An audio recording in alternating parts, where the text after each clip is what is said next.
Yo, what's going on, everybody? I am AK Eagles, and this is another episode of the AK Eagles podcast, and these are my final thoughts. Please hit that like button. Please hit that subscribe. Hope you guys enjoy.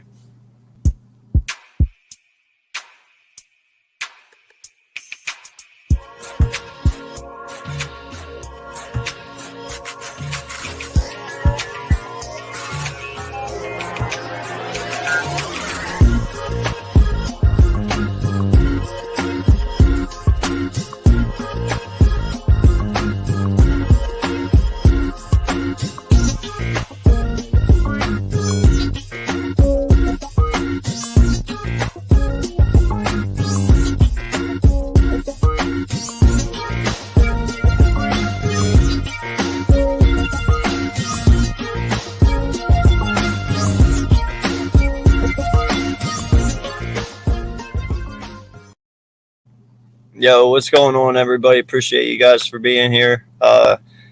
So tonight, I'm just going to kind of give my final thoughts on the Philadelphia Eagles and how I view this team. And, we're just going to talk one-on-one here. And, it's been a while since we got to do that. And I appreciate each and every one of you for tuning in and everyone for following.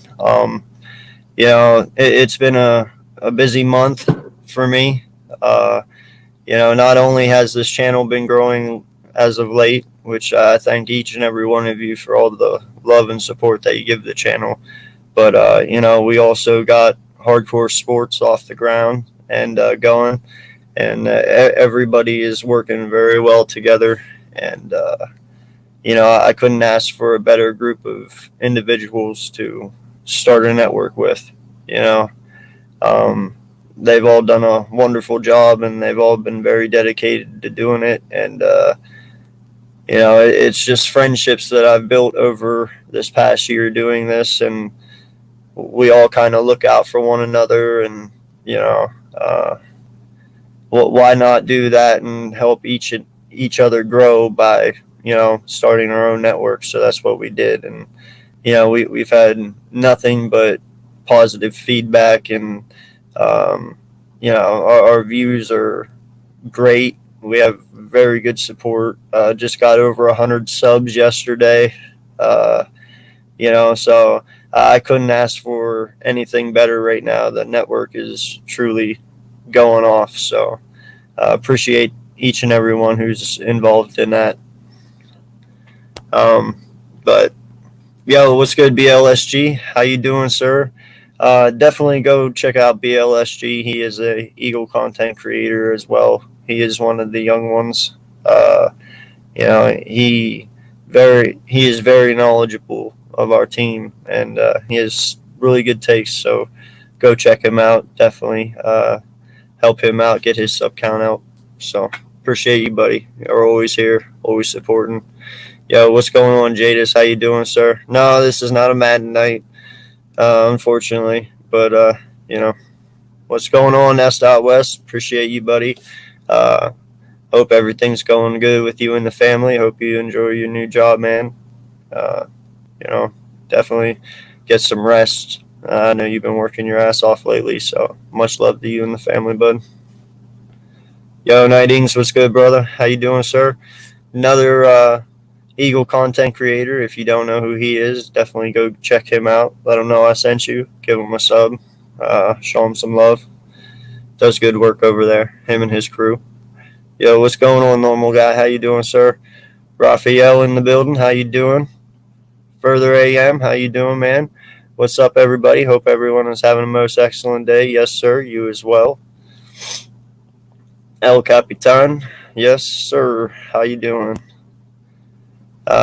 What's up? Not much, man. Just chilling. It's Wednesday night. We couldn't pull off the East Meets West tonight because, just people busy right now. So figured I'd fill in the hole tonight and just talk Philadelphia Eagles football. Have a one-on-one with you guys, take your questions, and, just kind of bullshit for a little bit. Normal guy, baby. Yes, sir. Yo, what's going on, Mitch? How you doing? Uh, Not much, man. Chilling. Just enjoying the night. Hey, what's good, AK? Yo, what's good, brother? How you doing, man? What's good, man? Excited to join the stream. What's good, y'all? Good to the people in the chat. What's going on, Olivia?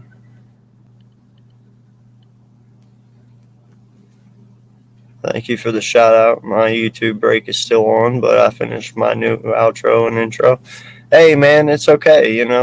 There's some people out there taking breaks right now because, sorry, my nose decided to get stuffy here this evening for some odd reason. But yeah, no, some people are choosing to take breaks right now because content is slow and news is slow and everybody's kind of off right now. So I get it, dude, but you still get a shout out no matter what.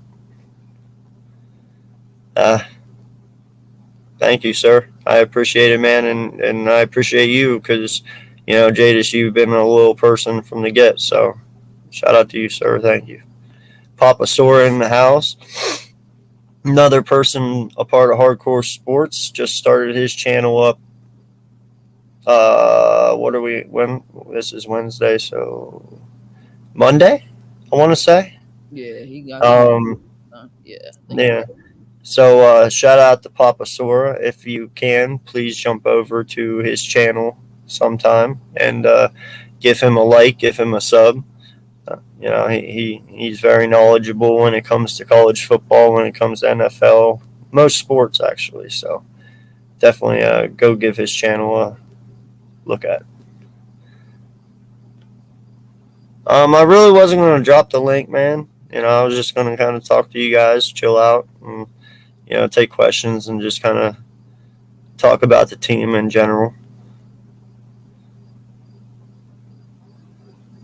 July 23rd. Wait, what's July 23rd? What's good, Logan? Yes, sir, Logan. How you doing, man? Appreciate you, man. Subscribe and hit that like button. Yeah, shout out to the 10 in here. Appreciate you guys. On your way in or out, just please hit that like button. Definitely prefer that over the subscribe right now because the more likes, the more my content gets out there. So, guys have been killing it lately. Appreciate you. I was blown away the other day that NF or the NBA draft got like 923 views. So that kind of shocked the shit out of me. I ain't gonna lie. Yo, what's up, Scoob? How you doing, sir? Appreciate you, man. How you doing?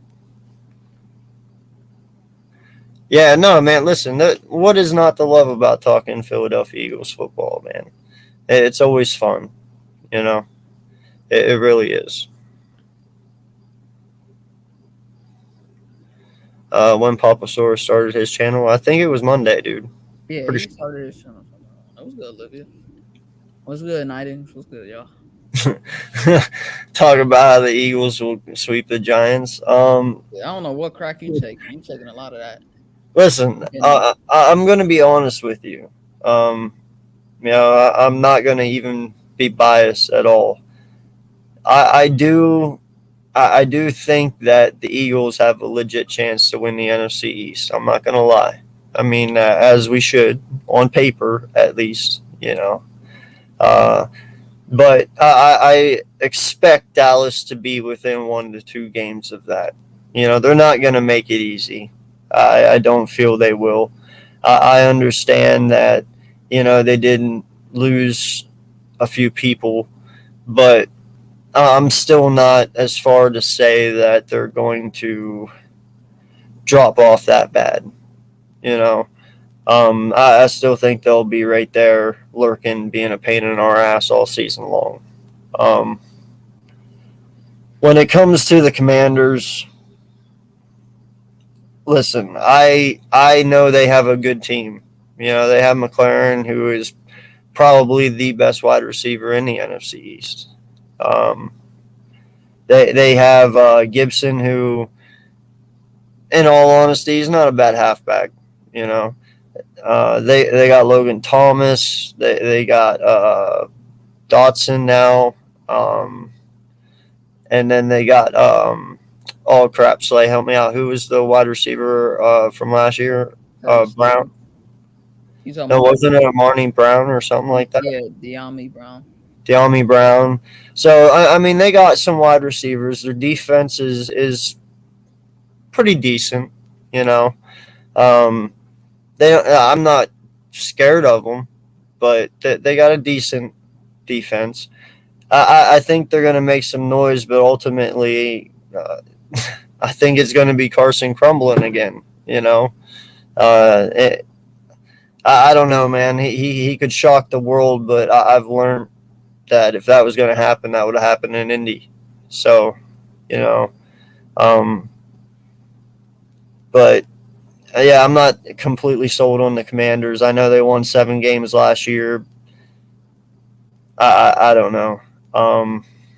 I'll get to the comments in a second too. That's why that one's up there. And then the Giants. You know, I'm kind of with my co-workers here. You know, in the network where they go around probably 5 or 6 wins. I believe there is certain games you could look at to where you can see them squeaking out a win here or there, especially if someone's having an off day and they take advantage of it.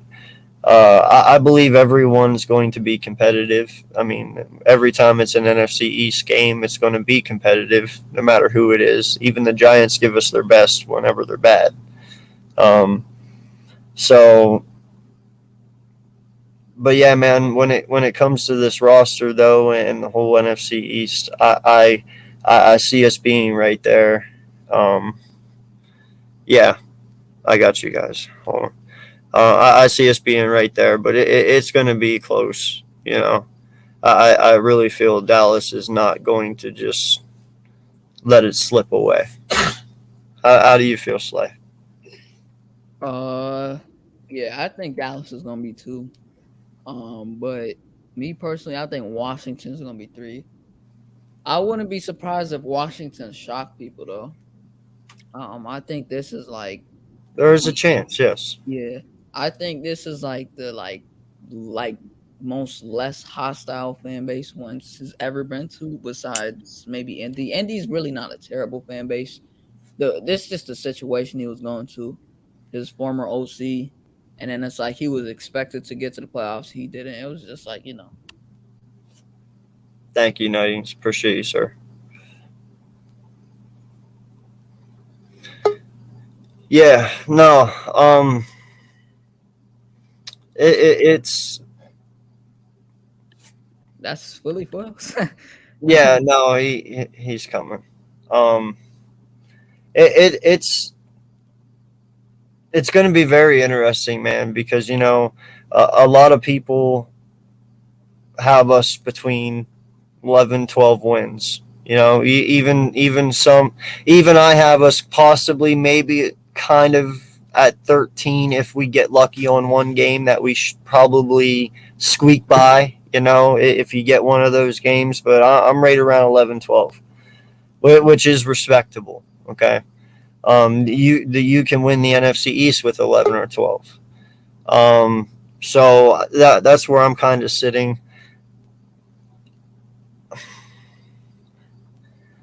I just when you know there's some people out there. I gotta say it that literally have the Eagles going 16-1 and 15-2 and like listen that is that's a very hard feat. Like I'm not gonna even lie, it is. You know, um, but there's there's no way. There's no way that this team can do that. Um, we gotten better, but what's going on, Papa? Hello. Give me your opinion on the NFC East, bud. Uh, I think I don't know what's happening right now. I think it's gonna be back to being a competitive division. Thank you further, by the way. Appreciate you. think Dallas and Giants are going to be a wild card. I think Giants are going to take their. I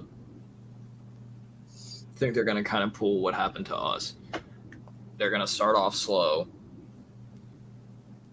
What were we shaking our head for? Nothing. Continue. Sorry, bro. Just keep going. When I say they're going to pull an us, they're going to start off slow because obviously they have to adjust to a new system, new everything, new coach, all that stuff.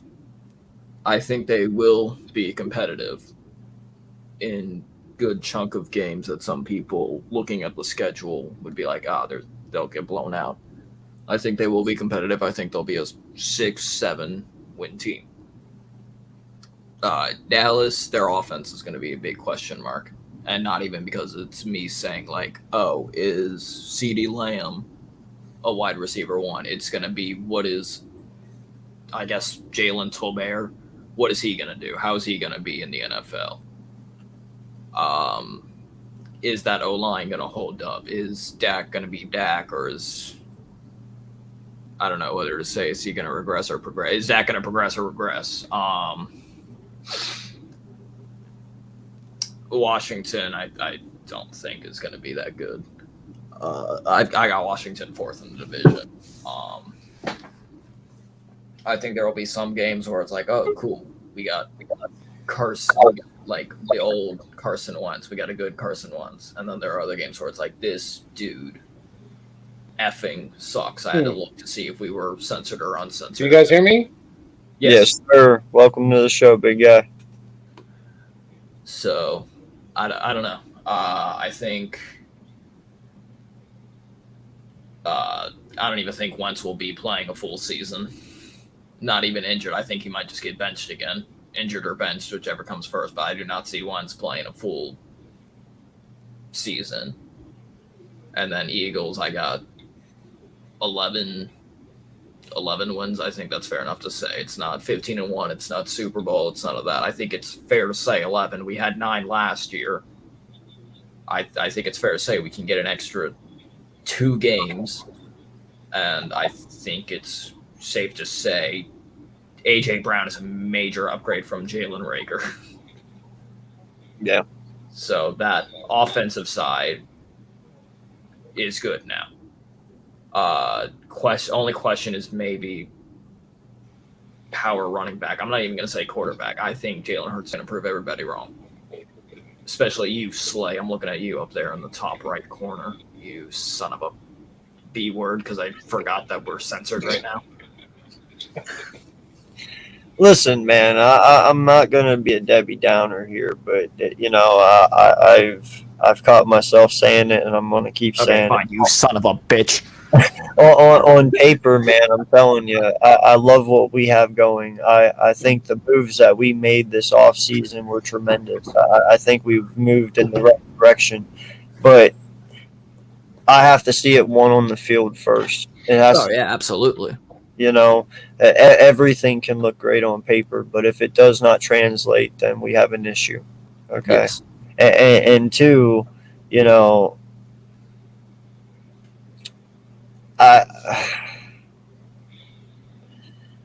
I gotta believe in JG in the system, man.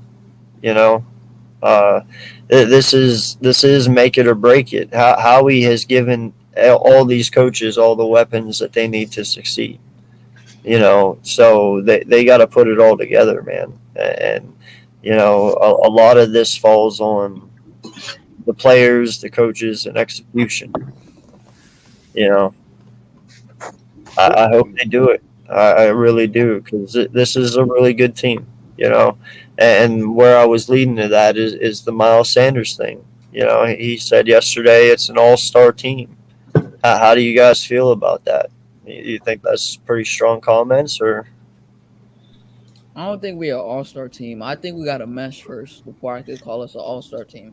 Remember what happened in 011 or 10, I guess? It's at 011. 11 or 10. But we got to mesh, bro. It's like if you played on a basketball team and you got all the like stars and stuff, and none of these stars know each other and stuff like that. It's gonna be so hard to mesh and stuff like that. So I don't think I call this an all-star team, but there's a lot of talent on this team, so we're gonna see a lot. Yeah. How about you, Phil Hills? How you feeling about the East, buddy? And what do you take from Miles Sanders' comments yesterday? I think he needs to be quiet. He needs to focus on his game. He needs to focus on his body, getting right, making sure that he's consistently healthy and out there on the field and available for us this year before saying anything like that. Because like Slate said, we got to mesh first. We got to gel. We don't know. We could have all these talent and the coaching staff could fail on us. Who knows? There could be several different issues that pop up. But, fingers crossed that this thing is gonna pan out like we think it is. Because if it does, we definitely have not only do we have a chance to win the East, but we got a chance to win the NFC. In my opinion, if we can really put this thing together and Nakobe Dean is going to be as good as I think he's going to be, and he's going to be one hell of a steal. We're going to look back, I think, a few years from now, and we're going to be like, man, I cannot believe that we got him in the third freaking round. Thank you, Lord, absolutely, about that one, because the East this year is ours for the taking. Really, I mean, right now, the way things look on paper, like you guys say, absolutely, we gotta see how it is in the field first, 100%. But in my opinion, the NFC East is absolutely ours for the taking because the Cowboys got worse on both sides of the ball, in my opinion, this offseason. And they're the pretty much the only competition in the NFC East, in my opinion, right now, the way things look. Carson Wentz isn't going to do anything in Washington, and everybody knows how I feel about Danny Pesos. So it's ours for the taking. The NFC East is absolutely ours for the taking, and I want to know what you guys think. Who's more pressure on this year, Nick Sirianni or Jalen Hurts? Who has more pressure on his shoulders? Definitely Sirianni. Yeah. What about you, SG? What do you think? I gotta say Sirianni. I got El Nick Capitan, welcome to the show, sir. Raphael, what do you think? Are you frozen? Oh no. I was telling Nick Sirianni. I was talking Nick Sirianni. Got you. And who's the E, AK? That's Papatora. That's That's Papa. Papa. Who's more pressure on? Is it Sirianni or is it Hurts?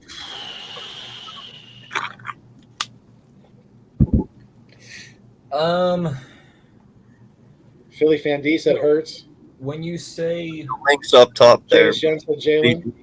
If you want to come. my question is, I know this should just be a simple answer, but my question is, when you say Sirianni, do you just mean as a whole or with play calling? Because I know Steichen is doing play calling now. Even so, the head coach is always going to get the most blame. So I mean, overall, is Sirianni under more pressure this year for everything that we've added on both sides of the ball for this thing to really succeed, and especially for him being a former wide receiver coach for Brown to have a smooth transition, and for him and Jalen to really hit the ground running this year. Yeah, I would say Sirianni. To a point, though, I have to say Jalen Hurts. And the only reason that I say that is because, one, Nick Sirianni proved a lot last year, especially whenever he flipped his playbook 180. He went from all passing to running, and he showed, he can handle that. That speaks volumes, And secondly, There we go. listen, Jalen Hurts was not a Nick Sirianni pick. He wasn't. And that means that Hurts has got to prove himself. And that's why I think ultimately it does fall on Hurts, because if he comes out here and only wins 9 games, that's gonna be a failure to us fans, because you won 9 last year and you have an upgraded roster. But you know, Nick, in my opinion, will have more time. He'll be able to get another quarterback if Jalen would flop this year to fill in and then Right. what he can do with another one. Yeah. So I think it's Jalen. And Nick?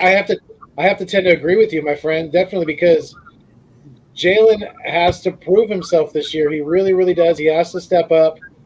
He really has to become the leader of this team, the absolute leading force, driving force on this football team. Because, like AK said, I think the noose is a little bit tighter on Jalen. You know, if he happens to flop, which I don't think he's going to, I don't but if either. he happens to, Sirianni definitely, I think, has a little more, you know, he's got a little more length on the rope. Definitely. He's got a little more cushion in his spot because today in the NFL, I think the absolute most pressure is on the quarterback, 100%, most of the time. And Sirianni, like you said, he proved a lot last year. Yeah. And Appreciate you being here, sir. absolutely. Thank you, Philly Jim. Yeah, I mean, I think it's Jalen too. I do. I mean, it's close, but definitely Jalen. There's more pressure on Jalen. Yeah, Yeah. Man, I might have to switch mine. No, hey, I think- your opinion is worth your opinion. I'll play devil's advocate. I'm gonna pick Sirianni, and I'll say Sirianni because, first of all, I'm a huge like I love Hurts, bro. And I don't think people understand that because Stop the cap. Stop because the I cap. said Jones is better than Hurts last year. No, I love Hurts, bro. I That's absolutely cap. love it. So if you think about it though, Sirianni, his play calling is just not like at like a level it should be. And I'm not gonna say too much Wow. about that because he was a rookie coach. And you know, he has a lot to learn. And he will learn behind Frank Reich and stuff like that. But I just don't know, man. I think it's more sort of like last year, Sirianni was like, you know, big into like, you know, making some bad calls for Jalen Hurts, and that kind of like messed with his game. So I think like the play calling has to be right for Hurts this year, and that dude's gonna take a leap, bro. I'm telling you. Yo, shout out to the 15 people in here. Thank you all so much for the love and support. Please hit that like button. Please hit that subscribe on your way on your way in or your way out. We are live on YouTube. We're live on Twitter. We're live on Twitch. All the platforms for the most part. So appreciate each and every one of you out there for watching. But yeah, continue. Sorry, had to get that out there. Nah, I'm done. Though. Absolutely. It's the Air Force Okay. Reserve. Sergeant. Yeah, what's going on, Walker? How you doing, sir? Yeah, it was good though. Part of the swoop squad. Yeah, So you said that so weirdly. You're weird. I mean, correct. We already knew that. Tell us something we didn't know about Papa. yeah. There's a lot of weird My things. from social Florida. security number is He's just one of- 555. He's just one of those. No, I know he's lying because that's. How not about gonna be true. 699 for your? No, his has 3 6s somewhere in it. No, it has to be 669. Former Carolina Panthers fan, Big Rich. Part of that has to be for Mitch because he's obsessed with 69 for literally no reason. I love Big Rich, dog. What's going on, Big Fridge? Hey, appreciate it, Air Force. Bro, a lot of people Randall. mad at my list though. I ain't gonna hold, bro. I just couldn't I read try to it. make it fair, bro. What's up, officer? Did you see my response to your list? Yeah, like increase the font or something like Oh, Yeah, Jadis Raphael does have a YouTube channel, buddy. Yeah, I'll send. Yeah, I'll it's- send the private chat. I'll send the link to the private chat. You can put it in the chat, I think, if you want. So, Okay, Papa okay, Pearl, got it. yeah. when I snapshotted my list on my MacBook, it only What's up, took, Randall? like, it did the whole like screen. Hey, And Randall. No, then you're good. I was just messing with Yeah. you. I tried to make it like It was- short. and It was a sweet. pretty good list. Yeah. It was a good list. So,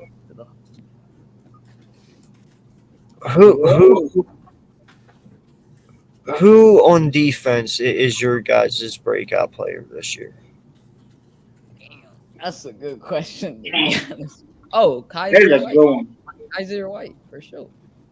Kaiser White. He's gonna have a lot more help too. Like he only had Kenneth Murray, but he didn't really have too much. Like he had the D line over there, but I think with like Kaiser White, bro, he's just gonna keep on only going up.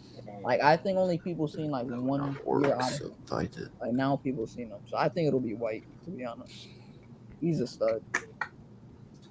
Sergeant Walker stole mine. Marcus Epps. Yeah, he's a big Epps guy, man. Marcus Epps is going to be the breakout. Yep. So who you got, Foothills? Oh yeah, Epps. you said Epps. Yeah. He read my mind. Yep, absolutely. Marcus Epps. He's gonna have a big year this year. Like we said, he loves contact. He's a ball hawk. I mean, he's a good tackler. What more? You can't ask for much more from a safety. So I think he's gonna surprise some people. There's some Marcus Epps haters out there, and he's gonna quiet them down definitely. How about you, BLSG? Give me Hassan Reddick for my breakout player on defense because in that man's first 2 years, that man, if I am not mistaken, and I believe I have this correct, that man had, I think, 17 or 17 and a half sacks in his first 2 years. Defensive linemen even put up less than that. And Hassan Reddick is a linebacker / edge rusher. And that's going to depend on how Jonathan Gannon is going to play him. But Hassan Reddick is an absolute monster when it comes to defense. And I'm glad we got that man for 3 years on a new contract with the Eagles. And I think he has something to prove this year. And Slay, why did you have AK's avatar picture for a second? I was trying to pick out the same thing, bro. I'm trying to edit that audio avatar, and it's like before. I'm like, what the heck are you doing? That threw me off. Sorry. Look at this. I got this alien thing over here. Like, look at this. Oh, hey. Oh, Put that away. Oh, CIA's gonna look. Yeah, No, change it For to children watching AK's logo. No. Well, go ahead, Ralph. Who you got for breakout player on defense? Oof, it's gonna be interesting, but I will say Fletcher Cox and Jordan Davis and Kobe Dean because we'll be talking about the regular season of the Philadelphia Eagles because right now they have so much potential right here, but I think that season is gonna be like with a bang because after losing against Tampa Bay Buccaneers, I think the defense is gonna rebuild in with the offline and everything about it. So I would say 3 players will make everything this year, and of course the season is gonna be like interesting to be Fletcher Cox, Bradbury, also Jordan Davis, Nakobe Dean, and for me, watching all these Philadelphia Eagles about the current season right here because I just see like a rebuilding that defense right here because that season right here, those players are gonna make a breakthrough. They're gonna make everything about it. So I'm gonna say those 3 players are gonna make a breakthrough all over the season right here because you have to be careful about this. And of course, last but not least, because the first test, I will always say the first test for Jalen Hurts right here is beat Dak Prescott and all the defense of the Dallas Cowboys because who knows about the weakest point of the Cowboys right here because it's all about the Eagles versus Cowboys. So we're gonna look at about who is the weakest position right here. So it might be gonna expect it, but I can see the Philadelphia Eagles gonna make a great season right here with a breakthrough with Nakobe Dean, also James Bradbury, Jordan Davis, and Fletcher Cox. So that's my point right here. Papa? So I was really happy because nobody said mine, and then I read in the chat, and fucking Randall took mine. I was gonna say Jaworski Tart. Oh. Yeah, he's a brand new addition. I don't care. We haven't had a hard-hitting safety like him since I'd say Malcolm Jenkins, and before then, you got to reach back way far, man. Sorry. But yeah, definitely Jaquaski Tart. I think it's going to end up being Epps, free safety, and then Tart, your strong safety. But Tart literally can play anywhere. He is a Swiss Army knife. You can put him in the box. He'll line up literally like a linebacker. He'll be able to line up like a linebacker. He'll be able to line up in the box, push through the middle. He's able to sniff out screens. He hits like a truck. I don't agree with PFF's ranking that they had him with missed tackles. I don't remember the percentage, but it wasn't that fair. That's Jaquaski Tart is one of the guys that you have to watch instead of paying attention. Damn you, Randall. That you have to watch instead of paying attention to the stats. And Jadis for saying Tart can't catch is false. Absolutely false. You look at that one interception or that one missed interception. Who cares? If you're saying that costed them the game when there was 9 minutes left, then you clearly did not watch the rest of the game. Go look at some interceptions that Tart has had, because that man can get all over the field. Yeah, I agree with Papa Sora, because a lot of people aren't talking about the fact that he was in the right spot. He just dropped the ball. Not even that. Like, yes, the dropped ball part sucked, but you're looking at it was about, 9 minutes, 30 seconds left? If you're saying he costed the game with 9 minutes and 30 seconds left, then what happened during the other rest of the 9 minutes and 30 seconds? Did they call it after that when he dropped the ball, the game's over? No. He got the stop. Offense didn't do their job. The Rams came back. It's not because of the dropped interception, because the Rams offense did not produce for the rest of the game. It is. I got you, AK. I'll just add them. A lot of people. Okay, no, I get it, man. I think signing Tart, it was a good signing.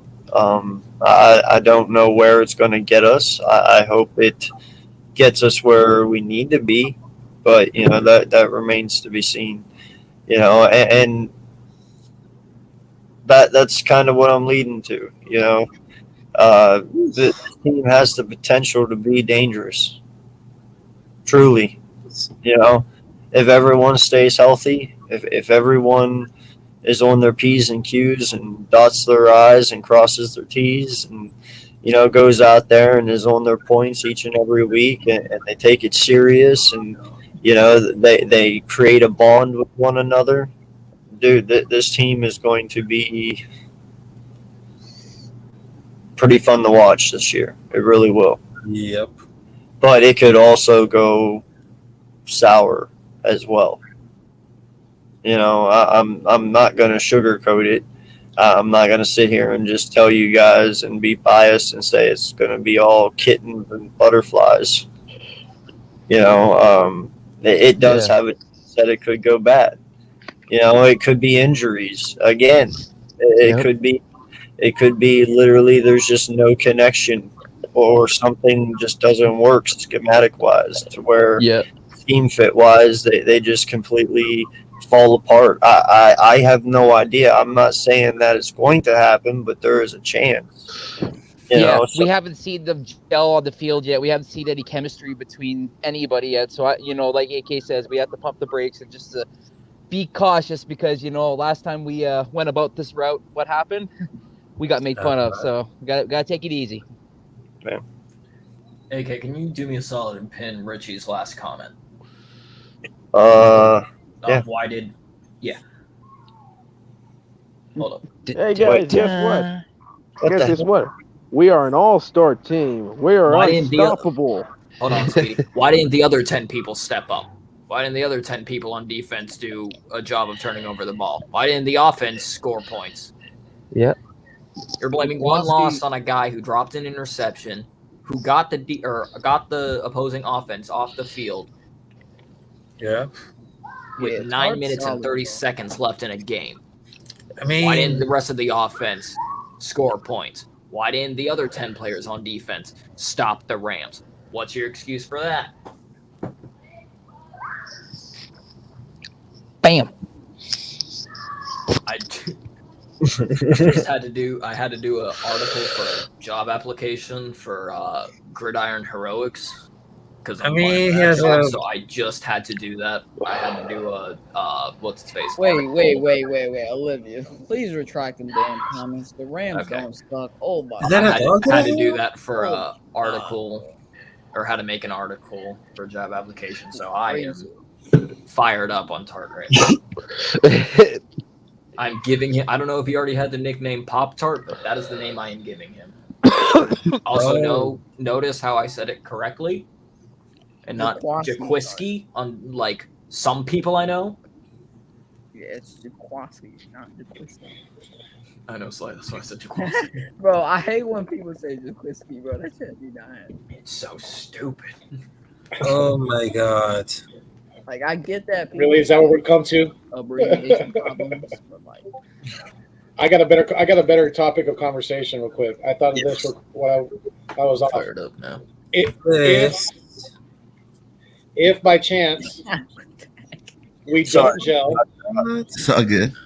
if we don't gel, if we don't mesh on offense this year, if Steichen S's the bed as far as play calling goes, do you think he could possibly be fired at the end of the year? Who? Steichen? Steichen. Steichen? That's hard, bro. Like, I don't know, bro. Like, it could be, but I mean, I he's got to take some plays. He's got to, even if they got to incorporate some of the plays that Tennessee used for Brown. I mean, they have to.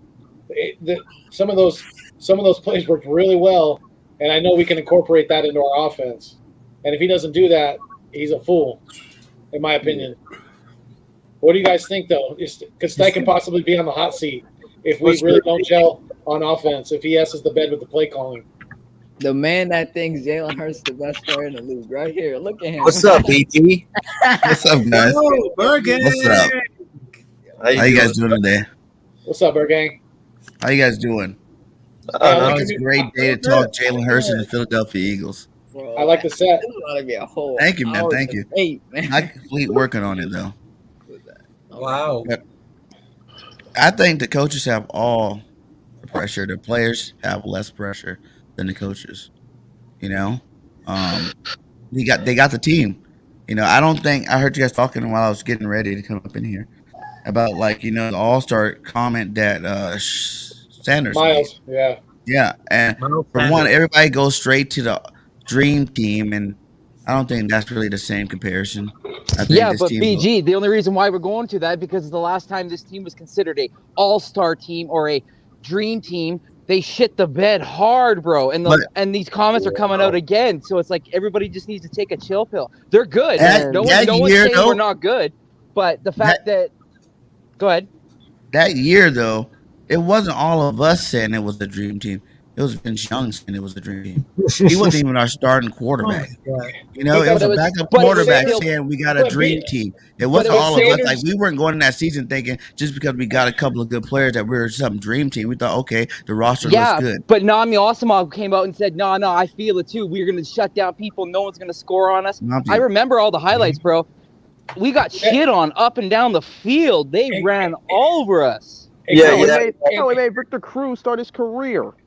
And Sanders, being a veteran, should know better. That should be a comment. That should be a comment that a rookie makes.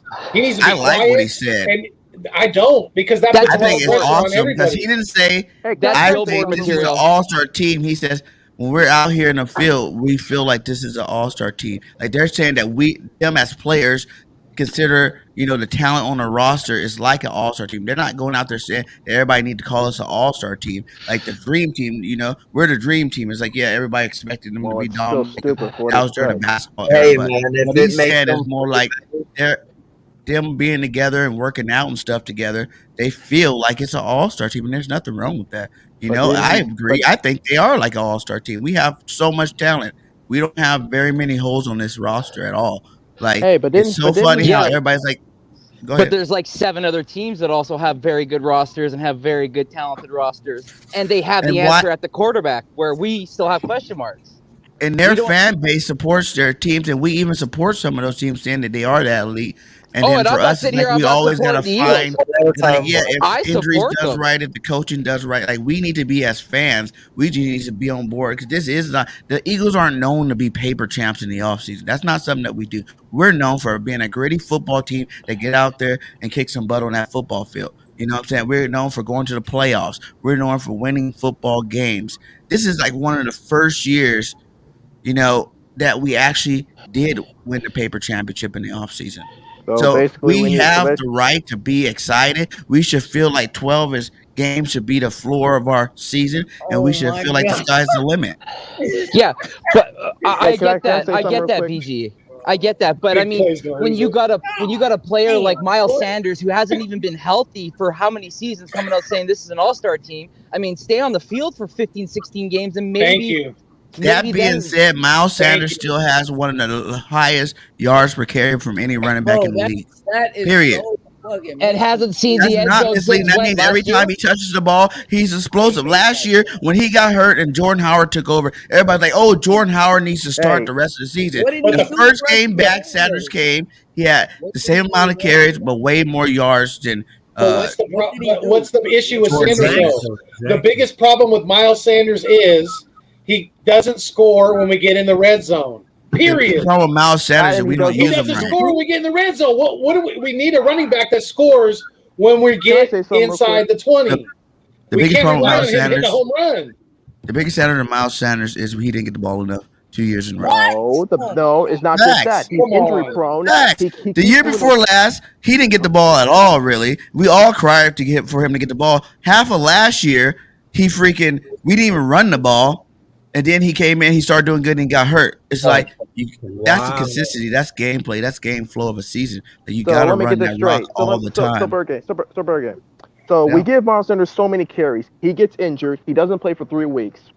Are you going to sit here and tell me that he needs more carries, even though when we give him more carries, he gets injured? When Can did you we give him explain more that? carries? Is all I'm saying. The 1 year that we did give him all the touches he wanted, he had one of the best rookie Never had seasons from 1,000 any yards. back on our But football he- team Never had ever. 1,000 yards. Okay. But His he rookie keeps year, getting he was injury prone. amazing.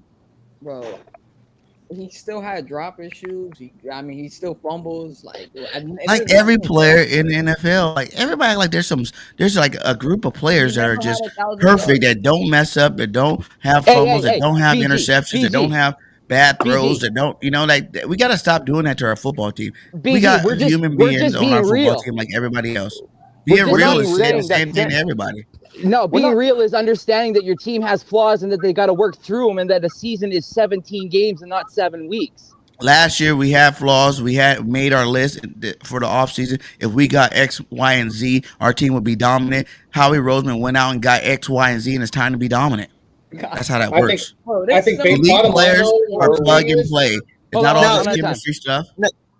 Now listen, I love the enthusiasm. I'm not gonna lie, I love it. Like, dude, every year I wish this team could go 17-0. No lie, but I mean, let's be honest though. It is really, really fucking hard to go 17-0 in the NFL. That is not a cakewalk. That is something only Tom Brady has done once in his life. I mean, it is not easy. So to just come out here and blatantly say something Not like very that, easy at all. that is a strong statement. 'cause I that said is we can hard win.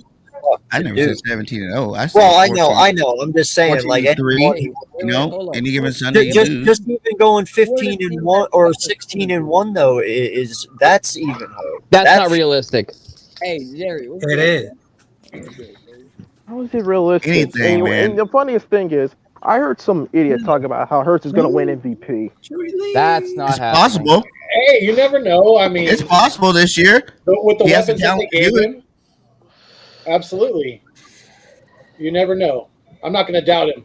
And If people you count got on one Lamar more- Jackson for his passing. He still won MVP already.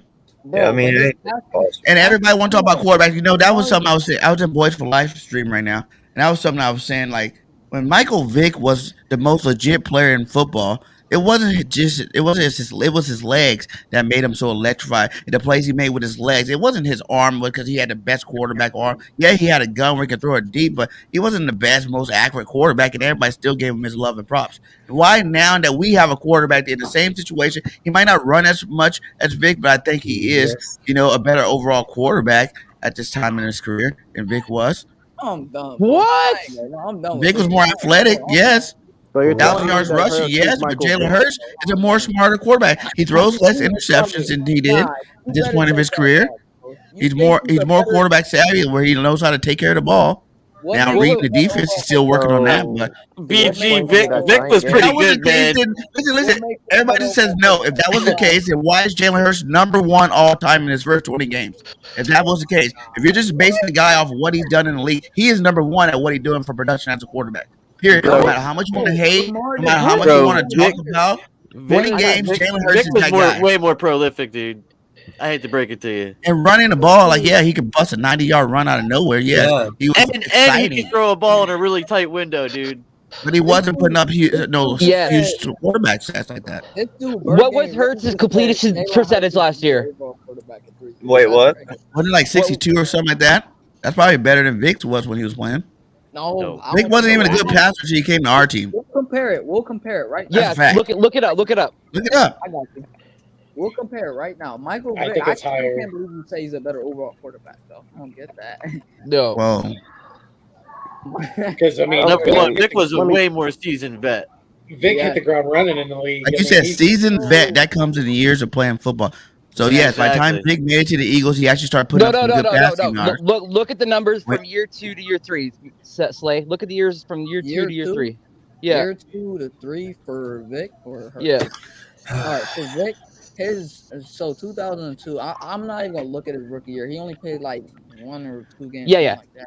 He barely played. But in 2002, he had a 54.9 completion percentage, and Hurts had a 52.0 completion percentage. Vic had, let me see, he had 16 touchdowns to 8 picks. Hurts had, Hurts played lesser games, but I'm gonna look at 2021. 16 touchdowns, 61. No, you had to stay on that year, right? That's the year he played. Even though Hurts played a couple of games, you got to stay on there and keep rolling with Hurts, I can't really say that though, because that wouldn't be fair to Hurts because he only played like. Wait. Real quick, let me clarify. What is the argument that we are arguing at the moment? He thinks that Jalen Hurts was a better overall quarterback in the first 2 years of Vic. I don't agree. I don't agree with that. Now,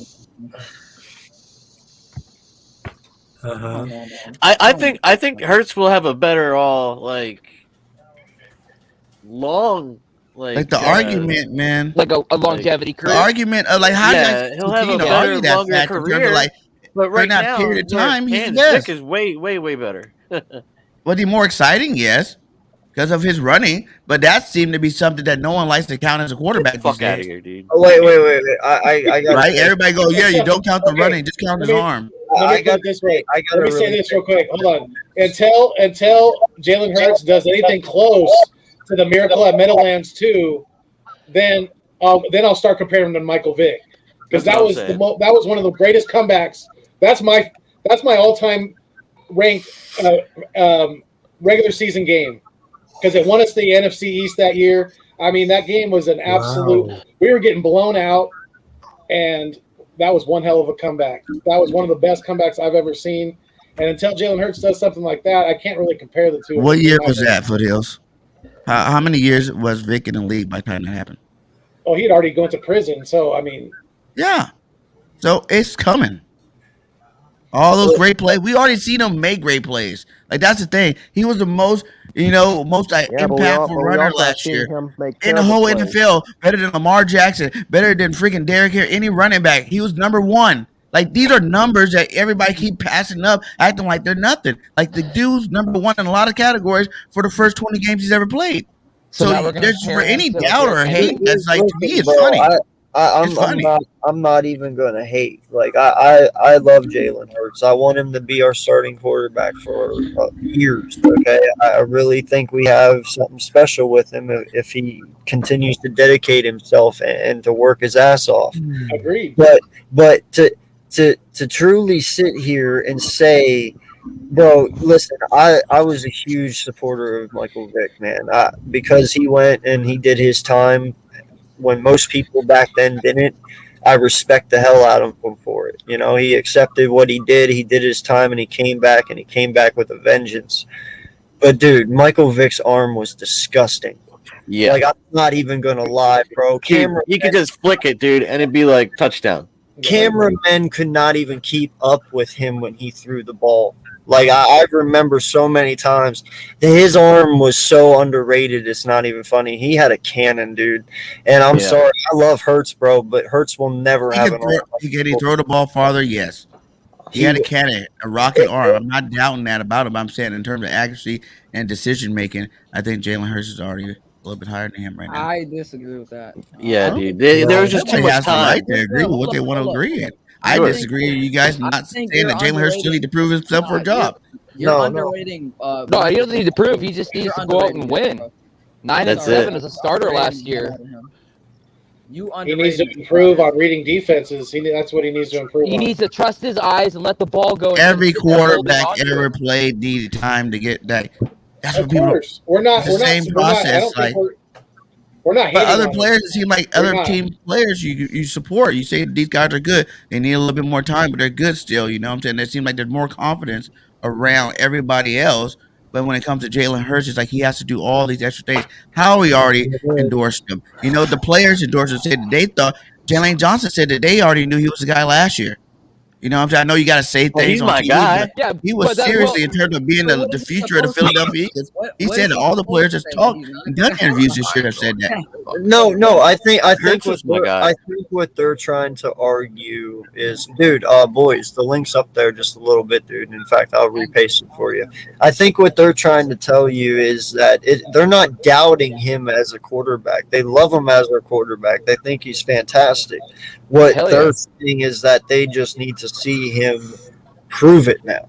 That's it. Like they don't. Last year was a prove year. They just want him to prove it. He needs to do more. Yeah. Yeah, he do. Like he needs something more. Show that you will throw wide receivers open. You know, show you can read. He didn't throw the wide receivers open last year. He didn't throw back shoulder fades in the end zone. He didn't throw perfectly. He needs to throw in the middle, and he needs to throw with anticipation. He's made every touchdown throw you can throw. PG, consistently, bro. Consistently. It has to be on a consistent basis. And he's got to trust his. He's got to trust his offensive line. Bergane, you said that he made every throw, so he's made a sidearm. I'd never seen him do that. I'd never seen Jalen Hurts do a sidearm. Okay. I'd never seen him do any throw that you think that like. I'm not saying he said a sidearm throw. Are you really talking about a sidearm throw? Because he didn't throw the ball from the side. Has anything to do with being a quarterback? Back foot, he can't throw off it like he has. He stepped into the pocket. He threw bombs, touchdowns all year last year. What are you guys talking about? Wait a minute. Did you not watch Jalen Hurts play football last year? He progressed all throughout the season. Yeah, but weren't those balls either have to be caught or literally have to jump up and catch it? Because most of those would have been interceptions if players didn't come up and get it. Every quarterback almost throws interceptions. That's just part of being a quarterback. But if you're gonna say that, how many of those touchdowns did people drop or not run a correct route, run out of bounds, or just drop for a touchdown? Like he had plenty of touchdowns. You can add at least 6 to 7 more touchdowns to that list. You can add a good 400 to 100 yards to what he did last year. You can do all these things, but we're not because we can't because it didn't happen. I think with Eagles fans right now, that playoff loss left a sour taste in our mouth for the fact that we weren't even competitive in that game. We weren't even competitive. Exactly. But then again, we didn't have talent either. It's a what have you done for me lately league. It's what it comes down to. It is. Hold on. Testing. I mean, in the end of the day, man, when it's all said and done, there's always going to be somebody looking to take your job in this league. For sure. It's always going to be the young guy It could be Carson Strong. It could be any of them, man. It could be a dude coming out of the draft next year. It could be just somebody sitting on the bench right now, not having a guy that you don't even expect. Yeah, I mean, everybody's coming for your chain. Everybody. So. As they should, because that only keeps you on your toes. That only keeps you at your best. It's when you get too comfortable, you get complacent. And exactly. Then that turns into poor play on the field. It translates. Healthy competition is always good competition. 100%. Like Philly Fan D said, our coaches did as well. That whole Tampa Bay game was more than Jalen Hurts. And as we found out, the last 4 games of the season, including that game, he was hurt playing. At least he had the guts to go out there and try to muster up some wins for us. Like that. Our team was not ready, but I'm saying this year with the offseason that we had, the draft that we had, yes, our team is ready. Hurts' biggest flaw is that he has terrible deep ball accuracy. Like, he doesn't even have a bad deep ball. It's just that his accuracy on the deep ball sucks. Like, it's straight up trash. Like, I don't know, bro. I think he needs to, really work on that more, bro. But I think he could definitely rip the ball. It's just that he can't, hit it, on the right spot. Like, how it's more consistently though, dude. There was a lot of drops too, though, man. Yeah. No, it goes a little bit both ways. It does. Yeah. There's a lot of pull. Yeah. I remember that touchdown to Dallas Goedert. Remember, Dallas had 2 guys draped on him, and Jalen gunned it right there in between all of them. No one even knew that Dallas would even score that touchdown. You know what I'm saying? Yeah. If Dallas Goedert in the last game, or was it the last game they played together? Not the playoff game. The last game they played together against. The Cowboys. Where Dallas dropped those 2 early, and he had wide open field. If all he had to do was catch the ball, you're looking at a 70-yard touchdown. You know what I'm saying? Right. There's been plenty of those situations too as well for him. I mean, you could go back to just one game, and we should have had one more. Jalen should have had. Hurts should have had one more win and at least one more touchdown, right? Because Rieger dropped 2 of them. I mean, there was 10 touchdowns called back too. Yeah, that Giants game, everybody considered Jalen Hurts' worst game ever, which it was bad. He still, even in your worst game, you threw 3 touchdowns at the end of that game to win the game, and all 3 were dropped. 2 by Reagor and 1 by Ward in the end zone. I don't think it was 3. It was only 2. It was Reagor. It was 2 to Reagor, and it was 1 to Ward. Stick up for your team. Bro, in the end, man. In the end, everybody has to realize something. Just throw it back. I don't even know where you're getting it from, bro. My in the end, this is the God's honest truth about football. Your coaches are playing chess, and your football players are your chess pieces. This game is all the coaches playing each other. These players are literally just playing their game. It does. A lot of stuff really does fall on the coaches to a point, because they are the ones that scheme this up throughout the week. These are the plays that they put together for their best chance to win a football game. And the offensive coach is trying to outplay the defensive coach, and vice versa. And when you lose, it's because you literally just got out-coached. And your players got outplayed because they got outcoached. And that's really what happened during the Tampa game. That's what you saw, in the playoff. That was just our coach literally got outcoached by a veteran coach, and our players really paid the price for it. Yeah, all Todd Bowles did was set the edge. He just set the edges and made Jalen have to throw the ball, and Jalen wasn't ready to throw the ball. The KC game, the San Diego game. There's a lot of games last year that it's coaches' flaws. If the coaches were, experienced veteran coaches, we would have won 12 games last year. I don't trust this coaching staff. It does staff. fall on the players, but in a way, first year too, fall on the coaches, because realistically, football, the game is played coach versus coach. So, you know what I'm saying? Even the Jalen Hurts argument. Jalen Hurts' argument is not even based off what Jalen Hurts does anymore, because I think we see him out there putting in the work, going to specialists, trying to make sure he, makes his craft, becomes better at his craft.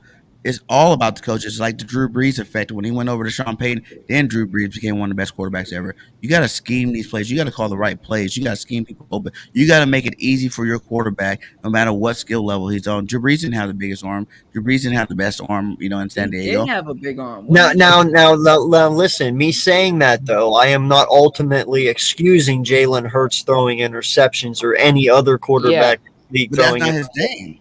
When you throw interceptions, that is on you because you made the wrong decision, unless it's a tip pass from your wide receiver and there's just shit luck involved. But for the most part, if you throw it at a defender and he picks it off, that is on you just being a bad. But that's one of his best attributes as a quarterback is being careful with the ball. Like that pass that went off Goddard. You don't throw picks like that. You don't. No, that's bullshit. And that's why they brought out something on a tweet a couple months back where they're trying to look into splitting up interceptions to where if it is on a wide receiver, that interception no longer goes against the quarterback. It goes against the wide receiver. So say Devontae Smith tips a pass and it gets picked off by the safety. It's going to have Devontae Smith will have 2 catches for 54 yards and 1 interception. It won't go on Jalen Hurts. And I believe to a point that should be done because there is interceptions out there that are thrown by quarterbacks that are counted against quarterbacks that should not be. I agree. Because there is some of those interceptions, a lot of interceptions that are at a certain point, they are out of a quarterback's hands. You know what I mean? Yeah. Yeah. Because you can throw 3 interceptions on a quarterback and he might have 3 touchdowns, 3 interceptions, but those 3 interceptions might not be that quarterback's fault, but you just really made him look bad that day, even though he really wasn't. You know what I mean? I was good, Rick. It's good, bro. Yeah. I just don't get how you could say Drew Brees didn't have a big arm, BG. He had a big arm, and it's like everybody knows Drew Brees was not as good in San Diego as he was in New Orleans. I mean, he wasn't putting up 5,000-yard seasons in San Diego. That was his first 3 years, though, and he developed like his accuracy issues, like from. All I'm saying is Peyton helped that development. Who? Oh, Peyton. Yeah, I thought you said Peyton. Didn't Drew Brees and Phillip Rivers get traded their rookie year? Yeah. No, your coach sucked, Blue City. I don't think. No, because didn't Drew Brees say he wouldn't play? Nah, So they Brees traded. didn't get traded. That was Eli. Oh, that was Eli. Okay, yeah, I'm mixing it up. I got you. Okay. Yeah, I was gonna say because I don't recall I don't recall Phillip Rivers on the Saints because I know he wasn't on the Saints at the time. Because Drew Brees went to the Saints, but Phillip Rivers went to the Chargers, just not in a trade. Yeah. Yeah, Brees was a damn good quarterback, bro. He was a baller, bro. He's definitely. Drew Brees was something. He's definitely a top 5 quarterback for sure. Drew Brees in 2004 was 11-4 with 3,159 yards, 27 touchdowns, and 7 interceptions, and that was in San Diego. I mean, And what year was that for him? He He said 3,100 yards, and Jalen Hurts just had 3,100 yards. If you compare him and Locke, though, But he had 800 yards rushing. they're almost similar. Yeah, but what year was that? Did you say? 04. Yeah, dude. The only reason that I say is because the game has completely developed in a whole different way now than what it was. Yeah, there's a lot of different rules, man. Yeah, so I mean, it's really hard to. Yeah, you can sit there and look at something from 04 and say, "Well, see, look, that's compared." Well, yeah, the game was also different back then. But people say that too. People say that, but even back then, we had all the best guys, the Brett Favre, those guys, they're still putting up big numbers. Like the quarterbacks, always, if you're passing, if your skill level is your elite passer, you put up big numbers. That's just how it always works. Doesn't matter what league it's in. People say the passing league, the rushing league, dual quarterback threat. Now it's like it's turned into a dual quarterback league. It's like no matter what league, if you were an elite passer, you were an elite passer. Those stats really mattered. It didn't matter. Like if you put up big numbers in the passing league and you play back in the running league, you still put up big numbers. There was no difference in terms of being an elite quarterback. They always put up big numbers. Well, actually, yeah, but I mean, isn't it more? more along the lines of 4,500 yards these days and like 38 to 40 touchdowns. I mean, that's a huge difference compared to 3,127. Yeah, that's true. And the hitting the quarterback and all that stuff back in the day too. You know what I mean? Like, and the rules have definitely tightened up. Like, hitting receivers and all that shit too. Like those quarterbacks back then, they'll have like 6,000 yards or like 5,000 yards. In this league that they have with the rules they had, because they had to deal with a lot more than the quarterbacks they have to deal with. Yeah. No, I know, man. I got that one confused real fast. It's okay. We worked it out. But yeah, no, that ultimately was probably a great trade for both of them. So I don't know if I could imagine Phillip Rivers in a Giant jersey. That'd be weird. Yeah, that would be weird. That would be weird, honestly. I think Phillip Rivers is more talented than Eli.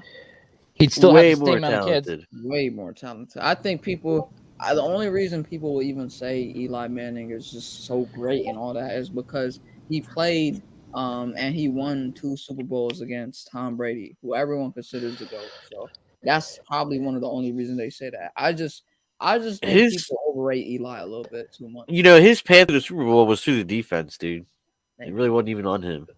He made clutch moments, but let's be real though. Most of his completion percentage and his his accuracy and stuff. Like it wasn't always the best, so it can't. No, it was Poop Dick Wiener.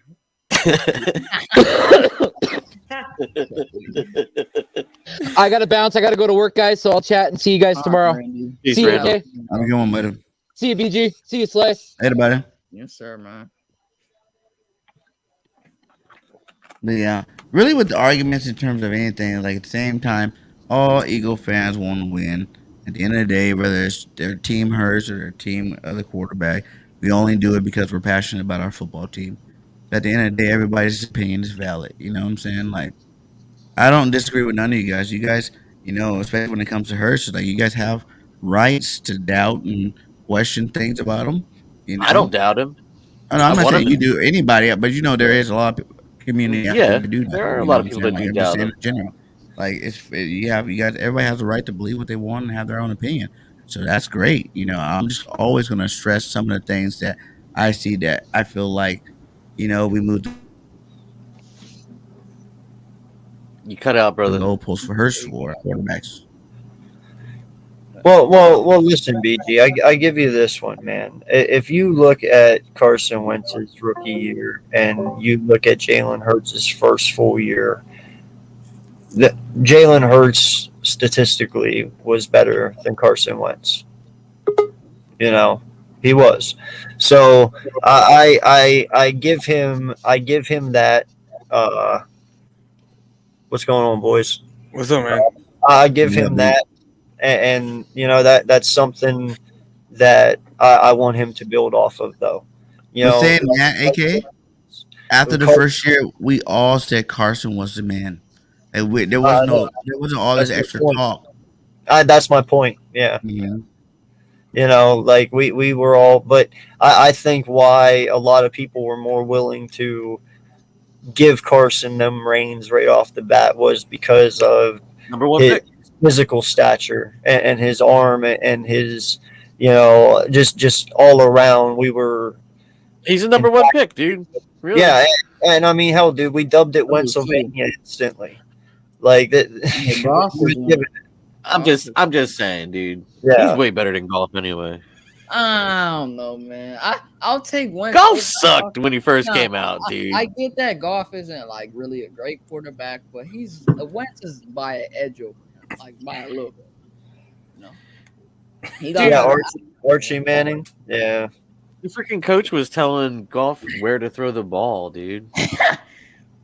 Arch Manning is a baller, bro. He's gonna be a stud.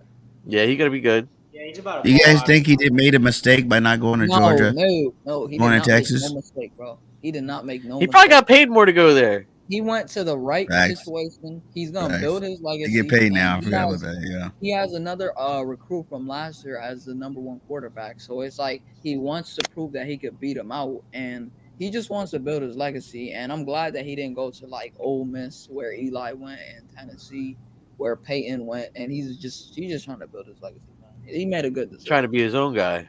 Yeah, bro. He don't want to like copy anyone. Going to Georgia would have been your own guy. They just won the national championship. Yeah, but dude, that's the easy route. Yo, Kirby Smart is bad with developing quarterbacks. Especially in college, you get those stats by playing with talent, and Georgia got some of the best talent out there in the nation.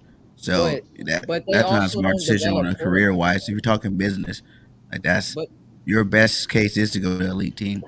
So you can play I don't with know. elite players. This year's gonna be a little different in college, man, because they're paying players now. You know what I mean? Yeah, but no lie though, BG. Think of it this way: if he goes to Texas and wins a national championship, that only solidifies his legacy even more. Yep. Because he did it. And you gotta understand something too. The Georgia head coach is not good at developing quarterbacks. Look at why Fields left to go to Ohio State. He would not have stayed there if. Ohio's not that good either. Yeah, I don't know, man. Kirby Smart, like, he's just not a good developer. You can say that, but then you can say too that maybe some of those quarterbacks wasn't as talented as Archie Manning. They came into that college better, like Hurts and Tua. They came into that college good quarterbacks already. Fields is talented. Jake Fromm is ass. Trying to think of other quarterbacks that went. Jake Fromm, State Farm. Yeah, he's trash. Right? No. Yeah. No.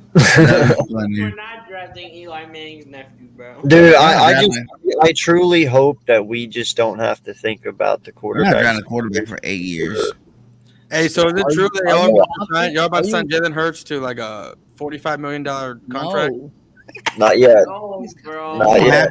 Yeah, we're not making it. Okay, that is a good talk. Now, I'm on here with you guys. I think it'll be smart for Howie to do it in the beginning of the season. Because if Jalen goes on balls like I think he's gonna ball out, you're gonna have to pay more than $40 million for his contract if he goes and wins some playoff games this year. Okay, let me ask pay you. more than $40 million. Facts. No. If he wins, if he has a good year, and then we go to playoffs, win playoff games, his contract is gonna drive the price up. Be smart, get ahead of it, and pay that $35 to $40 million right now. What if? Okay, hold on. Let me ask. What if you pay that? You sign him to the deal, whatever, 45, whatever it is, and then he just completely shits the bed, and then you're stuck with him.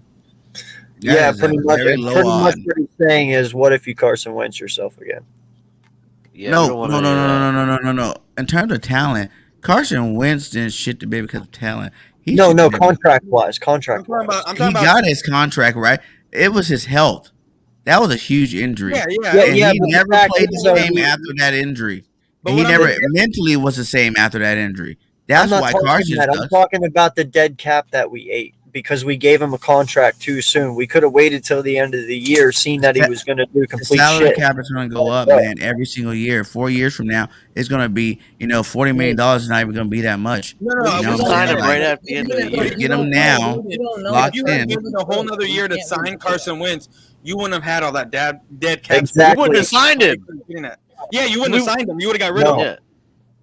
And that's exactly the thing that I'm trying to say is I don't want to go down.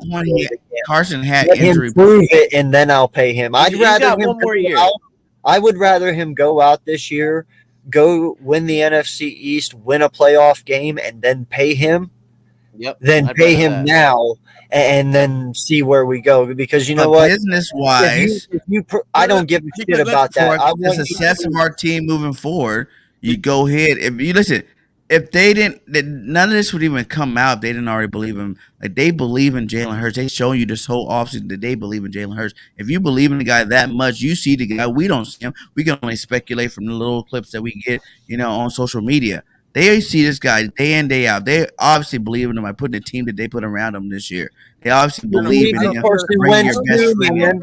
They believe exactly. And we pay Carson. Why not? I don't think that they put the team around him because they believe in him. I think they put the team around him to see what he can actually do if he can thrive with the talent around him. Because if he can't do it, if he can't do it, because then guess what? Next year you're looking for a new quarterback. You are. If he goes out with the team that y'all have and he y'all go 9-8, y'all miss the playoffs, or you get one and done in the playoffs. Guess what? I'm pretty sure you're gonna go up and be taking those 2 picks and trading up to get a quarterback. I don't think that, because if they didn't believe in them at all, if they didn't do it for the belief, there was plenty of more talented quarterbacks. The Eagles could have just still added to our team this year and picked up one of these other quarterbacks. They did. Carson Strong. Wilson was out there. You would have traded all your Watson picks for Wilson. was out there. We had 3 first-round picks. You could have gave away 2 first-round picks and still had a first-round pick and still continued to grow.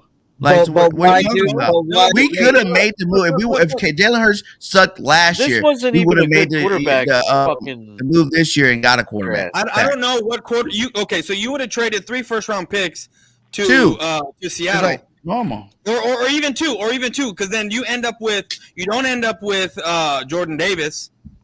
Probably don't, because you can still end up with Jordan Davis, which you wouldn't end up with. You would have had this 16th and 19th pick or whatever it was. You traded 2 of those picks to move up to 13. You wouldn't have AJ Brown. You wouldn't have had Jordan Davis. Yeah. You wouldn't have gotten Kobe Dean in the 3rd. That wouldn't have happened if you would have traded for a Russell Wilson. That you can always make that moves shake, man. Like that's part of the game. I don't think kids really say that it wouldn't happen. We could still Howie could have still did whatever he wanted to the way he did it. You know, we didn't go out there. We weren't thirsty for any players. You know, he calculated it and nailed it perfectly this offseason in terms of the players we got. It wasn't a stretch for any of these players. He knew what he was doing, and he went out there and handled his business. And I'm not saying it was a stretch. But let's be real. Hassan Reddick took less money because we want to play for a hometown team. That's what he did. That's what he did. I mean, it wasn't hard to sign him because he wanted to play for y'all. BG, you think we're gonna mesh well, like off the rip? I think all elite players are plug and play. I don't know. You can't. Von Miller, when he went to the Rams last year mid-season after playing for a totally different defense, he went there. He still lit it up. They're plug and play. Odell Beckham, you bring him to your team middle of the season. Odell Beckham go out there, he's gonna light it up.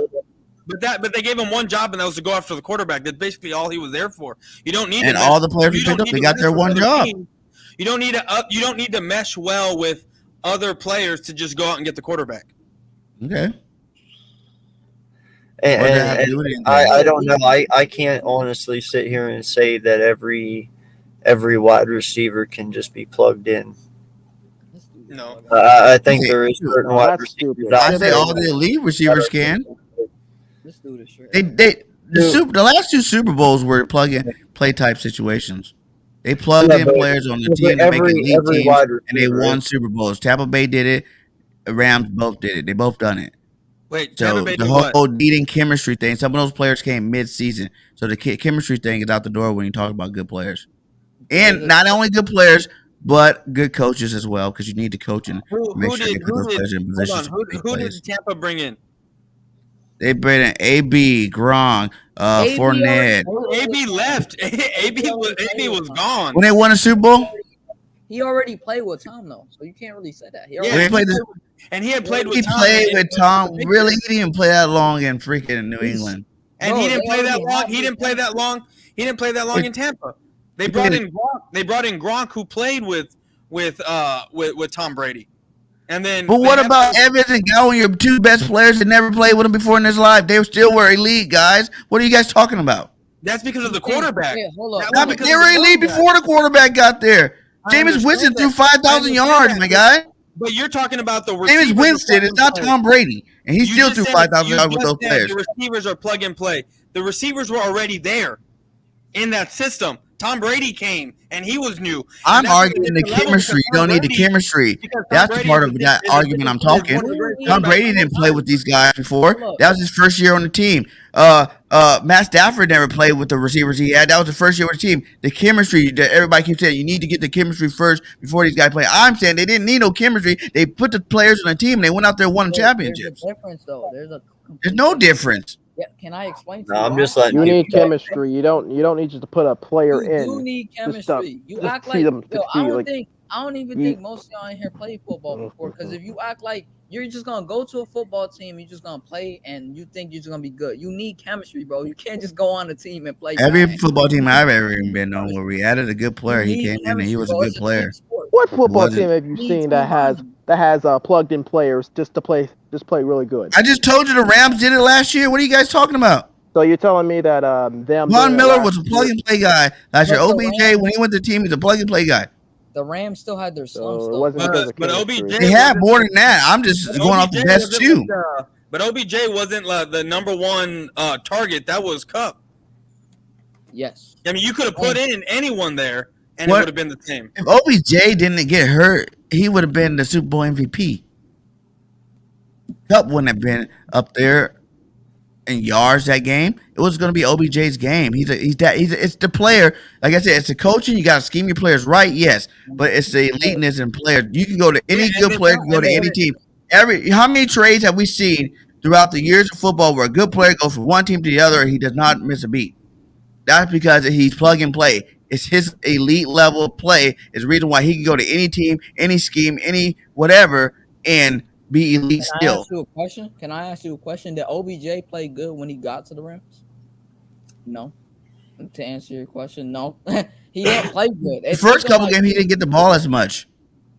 He didn't play. They weren't even good. going after him. They were going after He didn't Cooper play Kupp and good. It took Woods 3 before he got hurt. weeks Well, to actually look LBJ good. got there He after Woods started was hurt. playing good in the playoffs. Go look back at the tape, bro. He started playing good in the playoffs. That's really when he started playing good. He didn't play good the first 3 weeks because he needed to build up chemistry, and then he started looking like him, OBJ himself.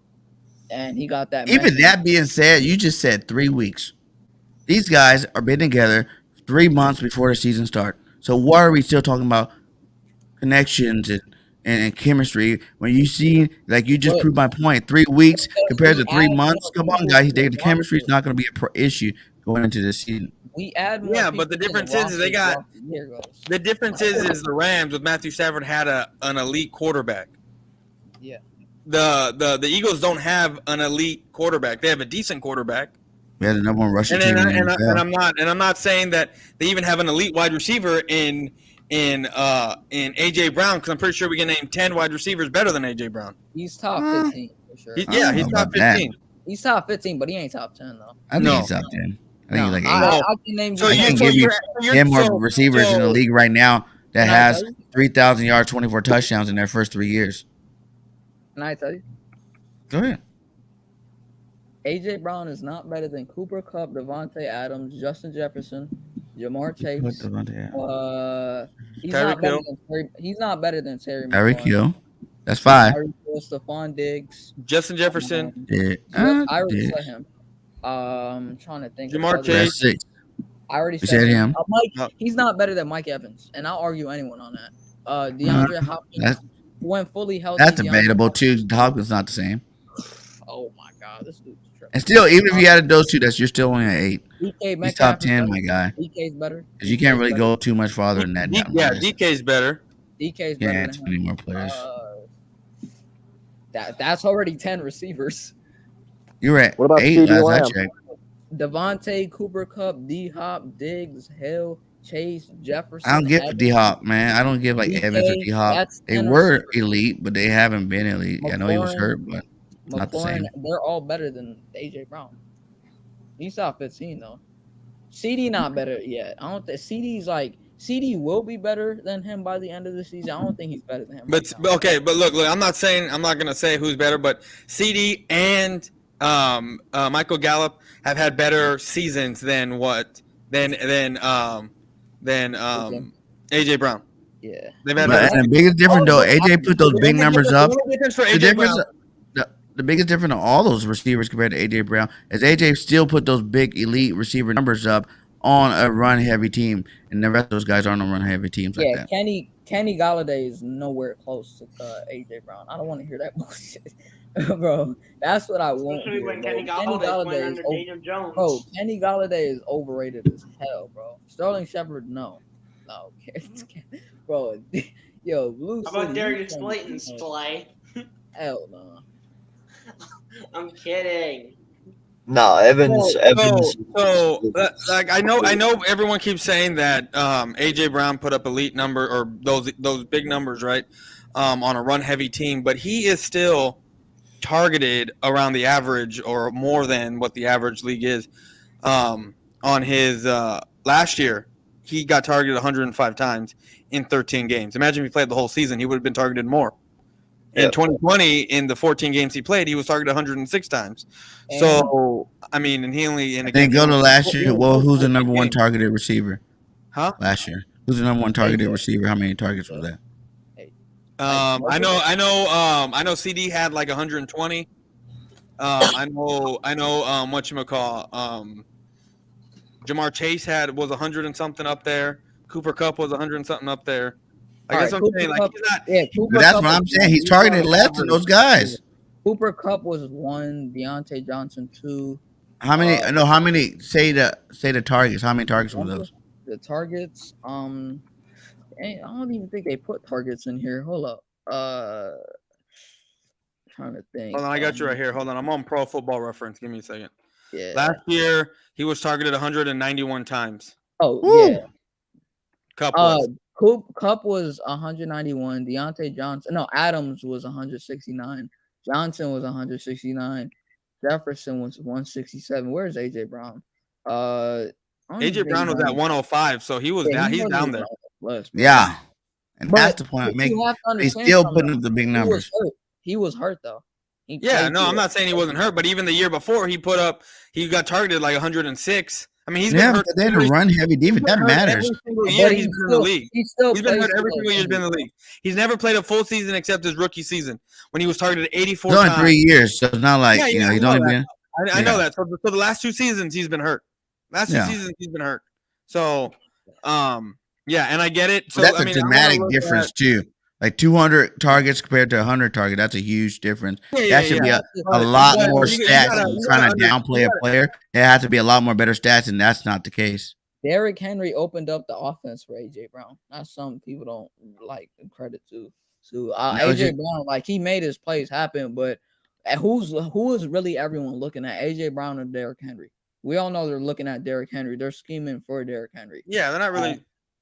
Like, obviously they're gonna scheme for AJ Brown, but who opens up the middle? But to say that would just mean any receivers the Titans had should have been considered elite type receivers, and that's not the case either.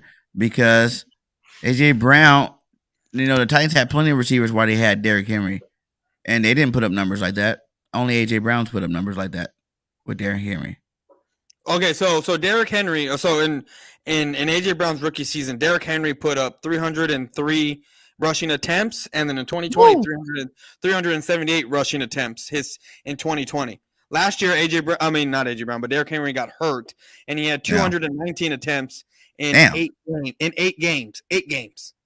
So, yes, I understand they are a run-heavy team, but when you look at Ryan Tannehill when he's throwing the ball, who is he going to for A.J. Brown to get those kind of numbers? He's going to A.J. Brown more often because he's the only wide receiver. No, but you got to realize, too, they did have, what was that tight end, too? Delaney Walker played good over there. No, the dude that went to the Patriots. That was way before A.J. Brown even got in Tennessee. The dude that went to the Patriots last year. But they did get, what's his name? Jonnu Smith. Jonnu Smith, yeah. Yeah. Who do they have? Jonnu Smith. With the Patriots. He was a good tight end. But he was hurt, though. He was hurt a lot. He's always been hurt, though. He's an injury prone. AJ Brown never had good talent at the wide receiver position with him. That's fact. I don't know, man. You can say Julio, but Julio was at the end of his career and he didn't play that much. I feel like a receiver that don't respect. I know no one in here probably knows this guy, Khalif Raymond from the Lions. I know he's not like really talented, but I don't know, man. Like, he did open up like the field and like the deep balls for AJ Brown to catch the ball in the middle. So there were some. I know exactly what you're talking about. Yeah, Khalif Raymond is a stud. I like Khalif. So I don't know if you could say AJ Brown never really had talent at a receiver next to him. I mean, he did have talent, but I mean, when the Titans got Julio Jones really didn't do what the Titans expected him to do. Well, didn't he get hurt? To either be a first or second receiver. Yeah. Didn't he get hurt though? Julio Jones? Yeah, he got hurt. Yeah, and he was out for a while. He got hurt, but when he was healthy, though, he didn't live up to what the Titans wanted him to be. they expected him to be a really good receiver for them alongside AJ Brown and a target for Ryan Tannehill to throw to, but he just wasn't really himself. And besides, he wasn't even in his prime when he was really good with the Falcons. Well, I mean, Julio Jones, he played 10 games last year with Tennessee before he got hurt. I mean, he was targeted 48 times and he had 31 receptions on 434 yards. So, I mean, in the 10 games he played, I mean, he got relatively, I guess, decent targets thrown his way, and he caught most of them. Yeah. So, yeah. So I mean, maybe it wasn't the touchdowns that they weren't expecting because he only did have one touchdown with Tennessee in 10 games. But I mean, in 10 games he had 434 yards, 48 targets, and 31 receptions. Yeah, so, AJ Brown's a talented receiver. He's top 15 for sure, but I don't think he's top 10 though. I don't think so neither.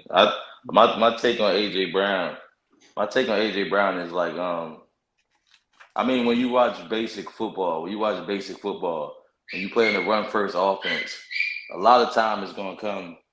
You're gonna suck the defense up. The linebackers step up, the safeties come up. Like you're gonna take your shots. You get behind the defense. Any talented quarterback can get you the ball in this situation. It's not taking nothing away from him because I'm a Cowboys fan. Dez Bryant did it for years. When we had to run the game, we had DeMarco Murray and all that. When you seen single coverage, I'm taking the shot with my guy. It's just, I think that's just.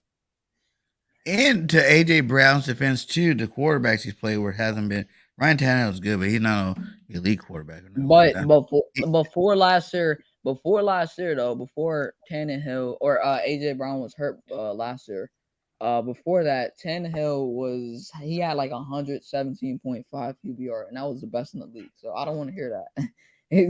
Tannehill, I don't think he's like amazing, but okay. Bro, yeah, but Tannehill. Okay, so I have it right here. Tannehill was 10th in completion percentage and ranked 17 in touchdowns at 21. Yeah, he had 14 interceptions and 3,784 yards last year on 531 attempts. So they did throw the ball a lot last year. I mean, I get it. It was last year because Derrick Henry was hurt, but still, he's in the top 10 as far as making the completion. You know what I mean? Completing his passes. He's efficient, is what he is. So I mean, I'm not saying he's elite or anything like that, but he's a damn good quarterback. You know, he did go from Miami to where didn't he take him to a playoff berth in Miami one time? Listen, I put Ryan Tannehill in this respected category. Alex Smith. They're both very respectable quarterbacks that were very good at quarterbacking and running the scheme, but they were underrated talent. You know, I really liked Alex Smith in Kansas City. I thought he did a decent job. Yeah, they didn't win anything per se, but, you know, he put up some good numbers. Ryan Tannehill did that for the Titans. You know, they both resurged their career their second time with their second team. So I kind of put him and Alex Smith in the same category. Yeah, I agree with that. Mm-hmm. Yeah, Jefferson is better than AJ Brown easily. I don't think that's a discussion.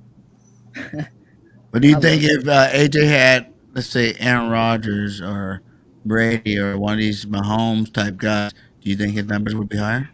You could say that about any top 10 receiver, though. I'm just saying, you know, some of the players you put ahead of him. Do you think Aaron Rodgers made Adams, or do you think Adams made Aaron Rodgers? No. Adams is his own player, but you could, but to your logic though, you could say the same thing about CeeDee Lamb. If you put him on and I'm not saying Dak is a bad quarterback. I'm just saying A-Rod's another like superior level. If you put CD on the Packers, the same thing's gonna happen. His stats is gonna go up. And it also has. I don't know. I think they use him pretty good. Like Dak's not one of those guys that don't have numbers. Like his numbers are always up there. Like he's getting his yards.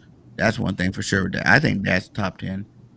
I don't think AJ Brown numbers got like too much to do with the talent of the scheme. I think his durability is the reason why his numbers aren't godly. Like if you look at AJ Brown, he has missed at least 4 games in all 3 years of his career. I completely agree with that, bro. I completely agree with that. The good thing is he is still young. You know, still only 24 years old. He can get better. You know, and plus, like, his impact on the team is more for us too.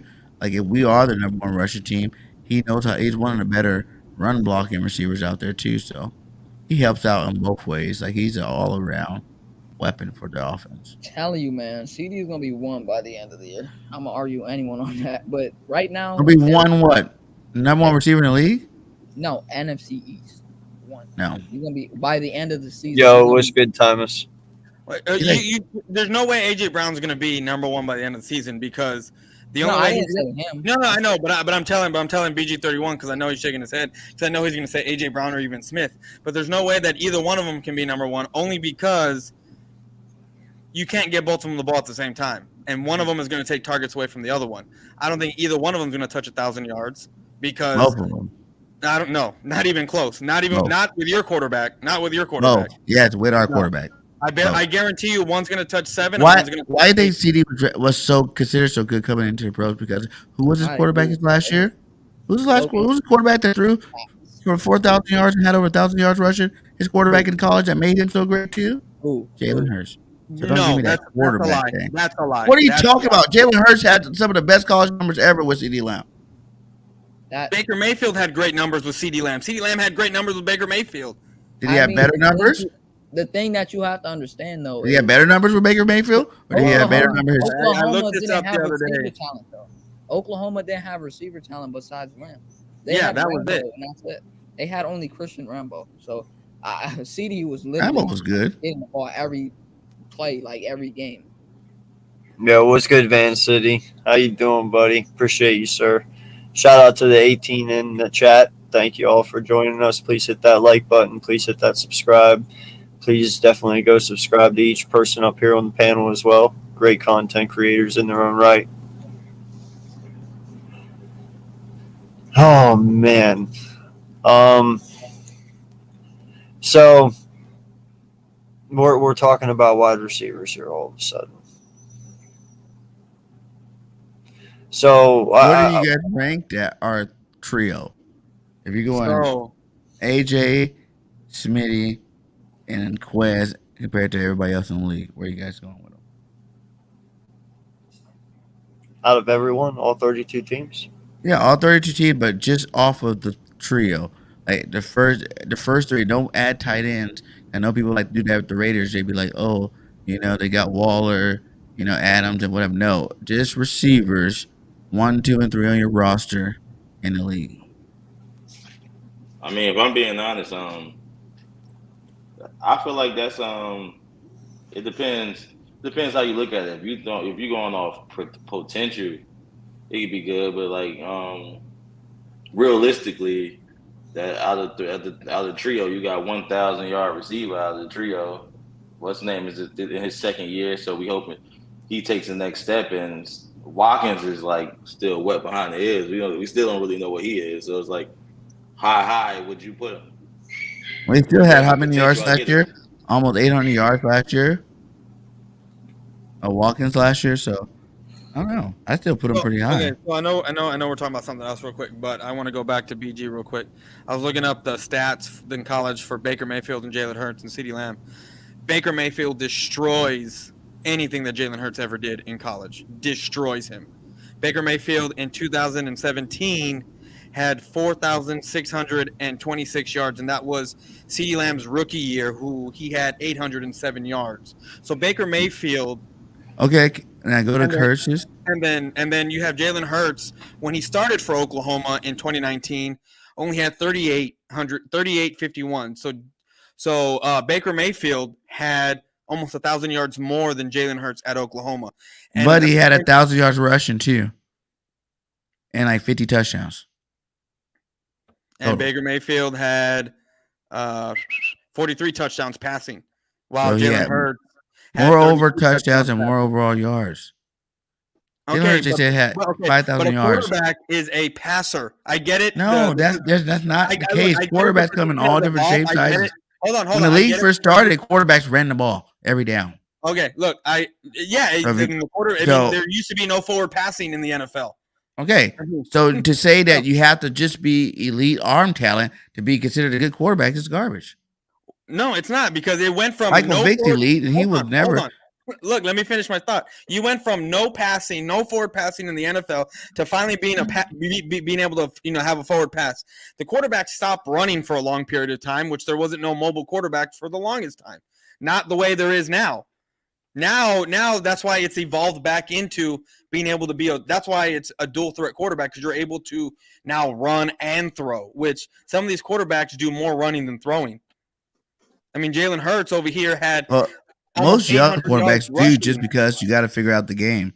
That's just part of the process. I understand that, You look, but- you look at Wilson when he first started. You look at and Aaron's not even that much of a runner, but even him when he first started, like they use whatever they can use to produce impact plays for their football team, and that's why I don't like taking away the impact plays with the legs, because it's like you're still making impact plays. Jalen made impact plays for our team this year with his legs. You know what I'm saying? Like he took over games with his legs. So it's like you still got to count that as his skill level, because the position he gets paid for, the position he got drafted at was quarterback. So you can't just go, oh, well, because that was like, you can't take that away from him as an overall player for your football And team. see, that's because the point that's a talent. As a player, yes, I get it. But as a quarterback, a guy who drops back, sits back in the pocket, makes his reads and throw the ball, like what Baker did, and then what Jalen Hurts did in college, Baker Mayfield destroys Jalen Hurts. I mean, you look at what Jalen Hurts did. Production as a whole, Jalen Hurts did better. He also had he didn't even touch 3,000 yards in his first 2 years. I don't know what his rushing was in college. Okay, so Oklahoma, he had rushing. He had 20 touchdowns rushing while having 32. So he had 52 touchdowns, right? Mm-hmm. And then rushing, he had almost 1,300 yards rushing in Oklahoma. Yeah. So, I mean, yeah, I get it. I mean, it depends on how you set up your offense. It's a way. It's about because like you can't go one way or the other way, just for the simple fact it's like all those quarterbacks that you say that, oh yeah, Jalen had 3,100 yards, but that quarterback had 4,200 passing yards with 26. 30 touchdowns. Like, okay, well, if you add his rushing, now you're looking at the same amount of total yards. That's why, production as a player, I think, counts more than just, one particular stat. Like you design an offense to make, we can be super deadly. We're the number one rushing team in the league, and that's because of Jalen Hurts. It wasn't because of Miles Sanders. It wasn't because of, what I'm saying? We had good runners back there, but it was because his impact that he made on the football team. So it's like, you can't ever. That's why I don't like when people try to discount the rate, because you just can't do it. Like because some of those players, some of those 4,000 yard passers can't run. They're not athletic to run, productively like a Jalen Hurts. So of course they use their arm, to get him out of trouble. Now Jalen's working on his arm, but he is athletic. So of course, yes, he only made it to that second read, but he realized he can go run and take a 10, 15 yard run and get down and get a first down for his football team. That's more impactful than try to sit there and wait. That's just a young quarterback thing when you are that gifted and athletic at the position. I don't think that's more impactful, because what about the guys who stand in the pocket, sit there like a Tom Brady or an Aaron Rodgers, and are able to make those reads and make those throws without. But Tom Brady don't sit there in the pocket. Tom Brady hikes the ball and throws the ball. That's what Tom is really good at. He gets the ball out of his hand fast, just like Dan Marino did back in the day. It's not about them sitting in some pocket. They don't sit in the pocket at all. They hide the ball. They know where they're going with the ball, especially because they're experienced. They've been in the league forever. They hide the ball. They know where they're going to throw the ball, period. That's what they do. It's like 2 seconds, 3 seconds, not even 3 seconds. It's real fast. It's not like you don't see no one really sits back there forever, just chilling. Let me see who's open. I mean, Dak Prescott against the blitz was probably, I think he was ranked in top 5 and getting the ball out. I think this was his fastest year. But when he wasn't going against the blitz and people were dropping back, he had trouble. He had lots of trouble being able to read the defense. So let me see if I can get this right.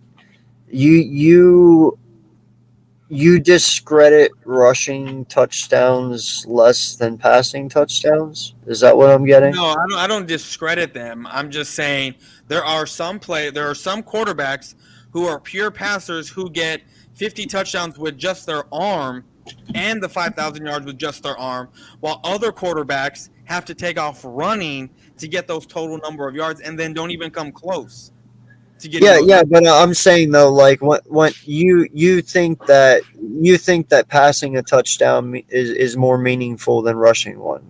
It's a lot harder than actually running the ball. Like when you're a quarterback and you have I don't know if that is harder. You have everyone, hold on. When you have everyone downfield and then you have the whole middle open, it's a lot easier to take off and run if you're able to escape out of the pocket and you're fast enough.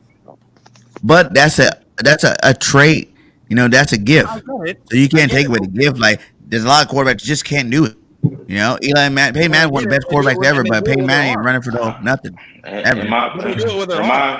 In my opinion, though, I think it's like running is a great tool, but it depends on when you running, because sometimes running too much can be detrimental to your offense. There's a lot of times guys running wide open and you tuck the ball or you escape the pocket too early, and now you're missing touchdown throws because you're running and you're not going through your progression. So I think it's a double-edged sword. Yeah, I agree with that. Yeah, it could be a good thing or it could be a bad thing. It just all depends on how you use it. I feel. What do you say? Runs. Yeah, if he's but I feel like that's another thing too. The way he runs and like it's different from even like Lamar Jackson. You see Lamar Jackson get lined up. They do power eye with Lamar Jackson. They make him a complete running back. In that situation. Jalen Hurts, he's gonna look. Okay, I'm gonna run and go get 10, 15 yards. I'm gonna slide, run out of bounds. You know what I'm saying? Jalen Hurts, when he getting over pressure, sometimes he doesn't just take off running. Sometimes he throws it out of bounds. He's just a smart quarterback, and he doesn't turn over ball. He have not very many like lost plays from being stupid with the football in his hand. That's what I'm. So you're saying Lamar's not a smart quarterback then? What's that? Basically, what you're saying. No, I'm just saying in terms of like Jalen's running. He's like slides. He's not trying to run over everybody. He jukes everybody, yes, but he like slides. He's a very smart runner when it comes to his running, as opposed to the way they use Lamar inside. The Ravens, they line him up like he's a power. They go power back formations and have him as the featured running back in the scheme. He's a scheme. Yeah, I get what you're saying. Quarterback as opposed to Jalen. He takes advantage of open opportunities when he can take advantage of it. He does. Lamar takes advantages when he needs to. Look, this is the thing people don't understand about Lamar. Lamar runs when he has to. He's not gonna always run. 90% of the game he's throwing. 95% of the game he's throwing, and like 5% he's running. He's not gonna all pass plays, yes, but I'm saying they scheme running plays for him. I scheme him like a running back. A big play slate. I totally agree with that, but see, Lamar Jackson, his skill set, his running is just so special that it seems like it's like his instincts take over. It's not really necessarily we going off tackle all game. Of course, you're gonna throw those in there because he's special. You gotta take advantage of his ability. But like I do agree, a lot of times he's trying to throw. He just when he scrambles, it's just special. That's just I get what you mean. Yeah, like the way I like to put it, man, is like, for instance, when guys like Randall Cunningham, Michael Vick, Lamar, Hurts, whenever you have certain quarterbacks with their skill set, with the legs that these gentlemen have, they can throw the football, but you can probably ask them 95% of the time they trust their legs over their arms. Like whenever plays break down, they will honestly go straight to what they do best, and that's run the football. Their legs will always be their scapegoat because they know that is their strongest part of their entire game, and there is nothing wrong with that.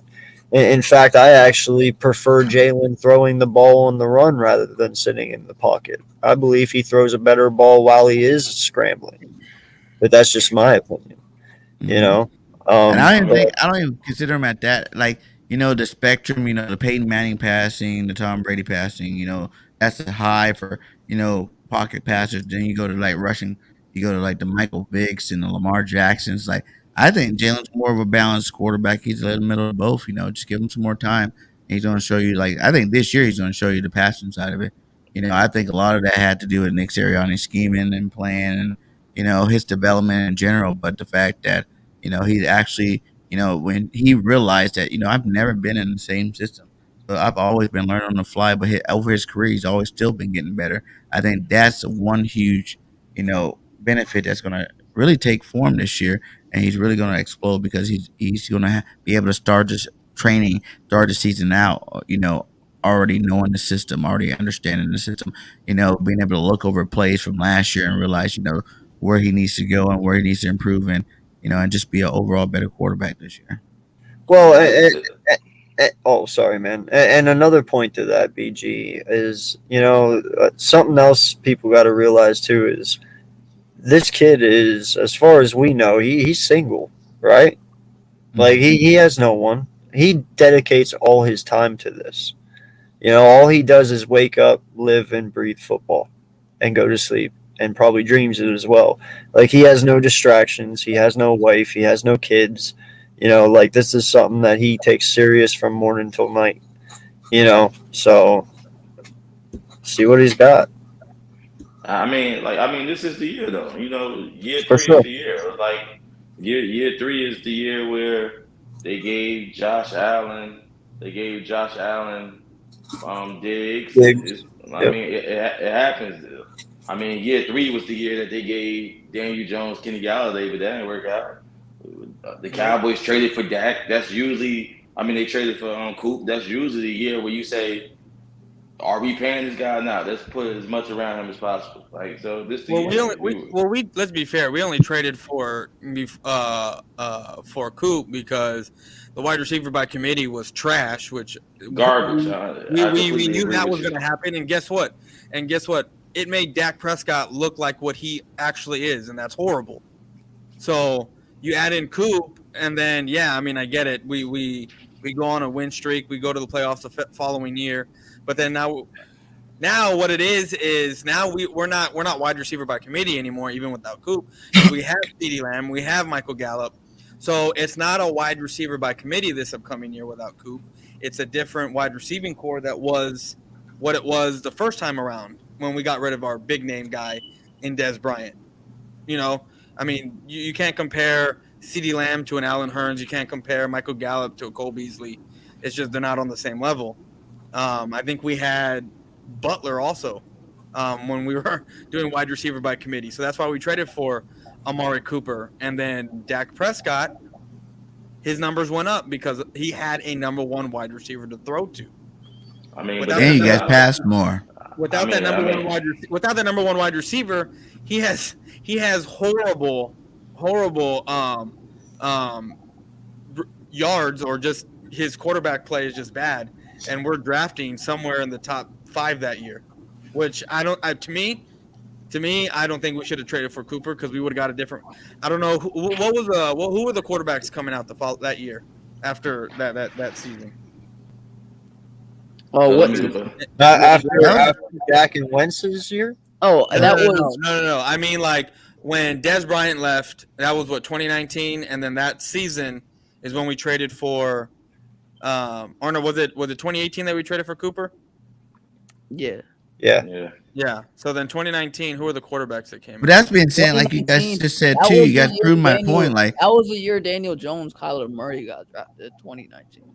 All those players you guys just said, like they all became legit quarterbacks once they got that number one target. You can go back to Jalen Hurts. He had a rookie who had to be number one, and then he had 2 second-year players, and one of them were so messed up in the head he didn't produce at all last year, and then the other one didn't even play the year before. You know what I'm saying? So you look at it comes back to talent. How much talent can you surround around a player? And like you said, AJ Brown is a top receiver in the league, whether you want to believe it or not. He's a Pro Bowler. He's only 23 years old. So it's like, come on, you gotta give him some credit. He's not even in his prime. He hasn't even touched his prime yet. So that was a great deal to get a talented, big physical receiver. And not only that, it's just so happen to be your quarterback's best friend. I think that's going to pay dividends. Like people don't realize too, in terms of football, those things are off the field that matters. Like the Reddick coming back to come play at home. The Kaiser White playing at home. Jalen Hurts' best friend, more familiar pieces. The tight end we drafted played with Jalen Hurts' first year. Even like some of the players that hopefully, if Brooks can make this team for running back to be that big physical back that we need. Those are more familiar faces to help familiarize, make it more family oriented type. team. Like these players, like you said, they took less money to play at home. That's going to make an impact. Jordan Davis' mom is a huge Eagles fan. People don't look at that, but that's going to make an impact. These are things, Nakobe Dean not getting drafted in the 3rd round. That's going to make an impact on his play this year on our football team. That's the reason why everybody needs to get stoked, pumped up. I mean, the unfair thing that people do with quarterbacks in general is, in today's generation of NFL, like when you say name a quarterback that's lifting the talent around him, everybody want to go to Brady, Rodgers, but you want to go to that, but like name a young quarterback that's successful in the NFL right now that doesn't have a ton of talent around him to be successful. That happens with everybody. It's like you get as talented as Justin Herbert is. Go look at Justin Herbert numbers. Phillip Rivers put up the same numbers with that same offense. You go look at Josh Allen numbers before Diggs. It was awful. He had 3,000 yards. The year before that, his rookie year, he had 2,000 some yards. You go look at, if you think Joe Burrow having the weapons he ain't have don't contribute to what he does, like Matthew Stafford always been a top 10 quarterback. But you think him not going to a better organization, the Rams, and him winning with better weapons than contributing, you tripping. Who doesn't, like, the Chiefs were a playoff team before Pat Mahomes. He's just a better talent than Alex Smith. It happens. Everybody needs the talent. So we knock people down because you was trash when you had nobody. You did it. Nobody. Look at the number 1 pick, Trevor Lawrence. He was 12 touchdowns, 17 interceptions. You need talent to be good in this league. It's not magic. There's no magical quarterbacks anymore. People knocked down Russell Wilson. He went to 2 Super Bowls. Like Russell Wilson had a terrible offensive line for about 5 years, but people don't talk about that. You know what I'm saying? We live in the psychologically people think you're supposed to make magic, and that's not realistic in my opinion. It's not. It's not. Even the Super Bowl Russ won. That was Marshawn Lynch's team. And that we had one of the best quarterbacks to ever come through the NFL, and he never even won playoff games, and that's Dan Marino. Mm-hmm. Yeah, I mean that proves to you right there. You need talent. Barry Sanders never even came close. He had Calvin Johnson, same thing. Obviously Matthew Stafford, same way. Larry Fitzgerald. Larry Fitzgerald. Super Bowls, Listen, it happens if you look at anybody top 10 quarterback. Tell me anybody top 10 quarterback list that Justin Herbert ain't on. Oh, Harbert's on mine for sure. No, he's on mine too. But at the same time, we talk about the guy that's so great. He didn't even make the playoffs yet. Yeah, it's a team sport. I don't think that's a team sport. Like, yeah, you I don't can't. think playoffs is everything. Like, I don't think you could certainly I agree with what you're saying, but I hate when people just want to put a narrative on one player. Like, that's not fair. That's just not fair to them. Like, you got to take it as a team sport. Yeah, you have to, because like I said last time I was on here, like people paint narratives was like outside of like I said, the Tom Brady's and the Aaron Rodgers. Name me a quarterback in the last 10 years that just took a terrible team and you just like, yo, he dragged them to the NFC Championship game. It don't happen. That's not realistic. You gotta have Tom Brady really never even took terrible teams anywhere. No, from being on that team. That's kind of my point, Cowboy fan. Like Tom Brady was a game manager his first 3 years. He won like 2 or 3 Super Bowls within those first 3 years. So it's like that helped get him to start. But that's everybody. That's everybody. Like it happens. Like and me being a Cowboys fan, right? I'm not even the biggest Dak Prescott fan, right? Go back and go as a Cowboys fan, just being fair. Go back and look at the Cowboys roster his first 2 years. 95% of his receiving core, his weapons, not even in the fucking league no more. Yeah. They're not in the league no more. Outside of Cole Beasley, who else in the league? No. Wide receiver wise, but in hindsight, what we do is, no, they was loaded. Butler not in the league no more. Terrence Williams played for the Arena Football League somewhere. Lucky Whitehead, I don't know where he at. Like, you got a bunch of people that's not in the league no more. But it's just like the boys for life just said, we had to trade for Cooper, but who was winning with that supporting cast we had? Tavon Austin was our number 1 target. Who's winning like that? Yeah. It's reality. Oh, man. But see, and then when you look at it in that aspect, that's the reason why I feel like that's when you gotta look at everything. You gotta look at the stats, you gotta look at the team, you gotta look at the coaching, to really judge a quarterback for real, and I just feel like, in that situation, that's the reason why I am so strong on Jalen Hurts, his leadership, everything that we know about. You already said he's one of the best running quarterbacks. He was more impactful running the ball last year than who people think is the best, and that's Lamar Jackson. Like he already showed you that he's a good talent. It's just like the team, our deficiencies were a lot of deficiencies were coaching and our team's talent overall level. Like people didn't even have us winning 6 games. Like some of our biggest, fans were like, yes, we'd be good if we won 7. We won 7. That's a great season. And I was just like, whoa, like that's not that good, like, and I just knew Jalen Hurts, he's not a loser.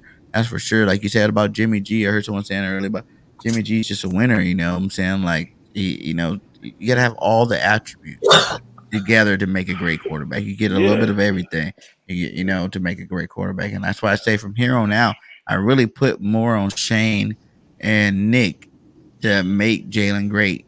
These guys can make Jalen Hurts the MVP of the league. Like that's just his ceiling. He can be that great. He can be that good if you scheme this guy up right. You put the team around. How we already put the team around him for the most part because we have the best offensive line. We have a top 5, tight end in the league. We got some really good receivers. I think one of the best receiving corps in the league. And Miles Sanders on the proven mission, so I'm hoping he comes out and proves that he's the top 5, top 10 running back in the league. But, it's like all these hopes and wishes, but the talent itself, like the potential of the talent is definitely there to do some special things this year. I mean, that's all you hope. I feel like one big misconception in football is everybody say there's no team in the NFL that don't have at least a 20-year gap without a championship.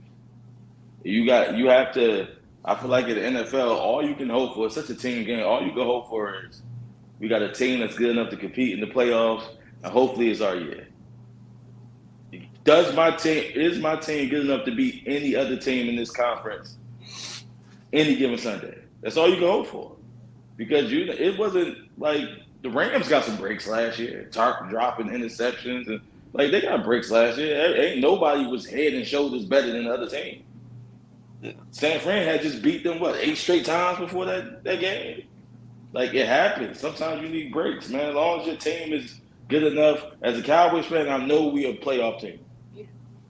For me, it's all about can we finally get past the first or second round? That's all I care about. I don't care about who's the better in the division, who's there. That's all I care about as a Cowboys fan.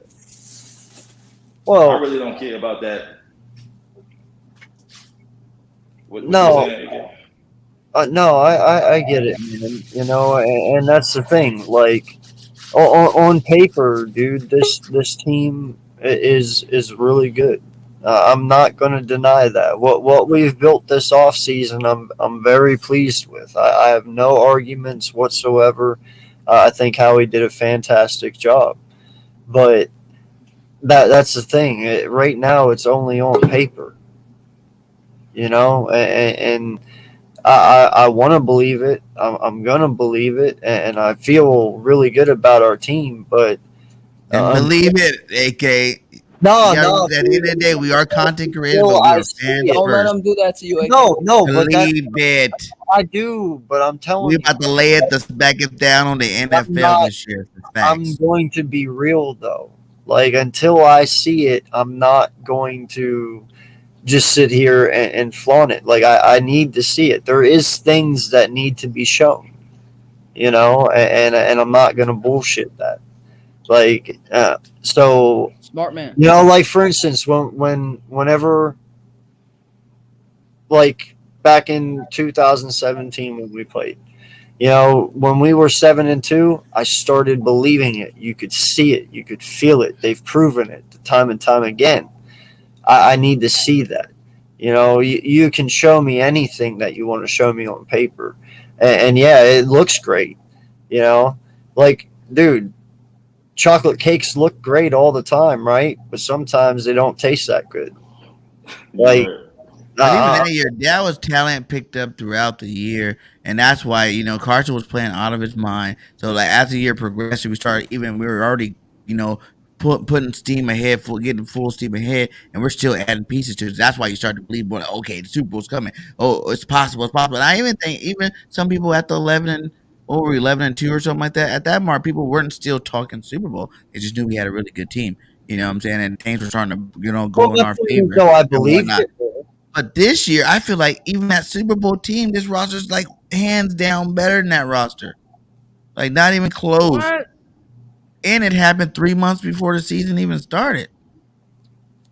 As opposed to throughout the season. Me as a football fan, I never make record predictions or anything like that to after training camp because I need to see what shape we in coming out of training camp, who goes down, that's just me. I don't like to jinx myself.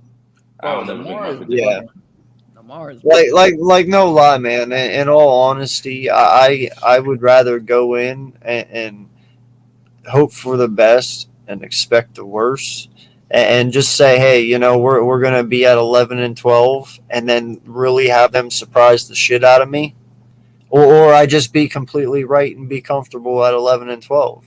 Like if you go into this season expecting only like 2-3 losses, man, imagine when they lose 5, how depressed you're gonna be. I don't want to feel that way. I mean, for me, I'm good. For me as a Cowboys fan, it's like every time we have a good season, we went 12-5. Like every time we have a good season, all hell breaks loose the next year. When that rookie season, we went 13-3. Next year, Zeke gets suspended. We 9-7. Then we go back to the playoffs. The next year, we got a terrible defense.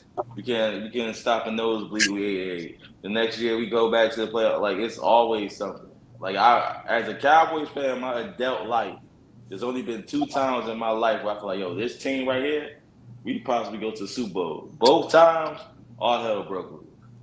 Both times. Dez Bryant go down. Tony Romo go down. The whole line hurt. Now we 4-12 at the top 5 of the draft. And even like with our team, though, it's like it's a culture thing with us. So that's the reason why I think you can go out and be it. Because like I said, we were never really paper champions. I won't even say it. The year of the Super Bowl, there's never, even those years that we were, we had good defenses. Those years we won 5 straight NFC championships. Team was, good, but we've seen plenty of holes on those football teams that we were like, man, if we just had this. We had elite receiver, then maybe we can get over to some. We went out and got T.O., got over the hump. You know what I'm saying? Like all the things that we wanted, that we said even from like last year, like this is that first year where we can be like, hey man, we have everything covered this year. That should be a sense of ease, going into the season where it's like I can't take that route and go like, I want to see it, but it's like as a fan, you're missing out because you do not know the team that you're going to have next year. Regardless, even if Jalen balls out, we can still have a different team next year.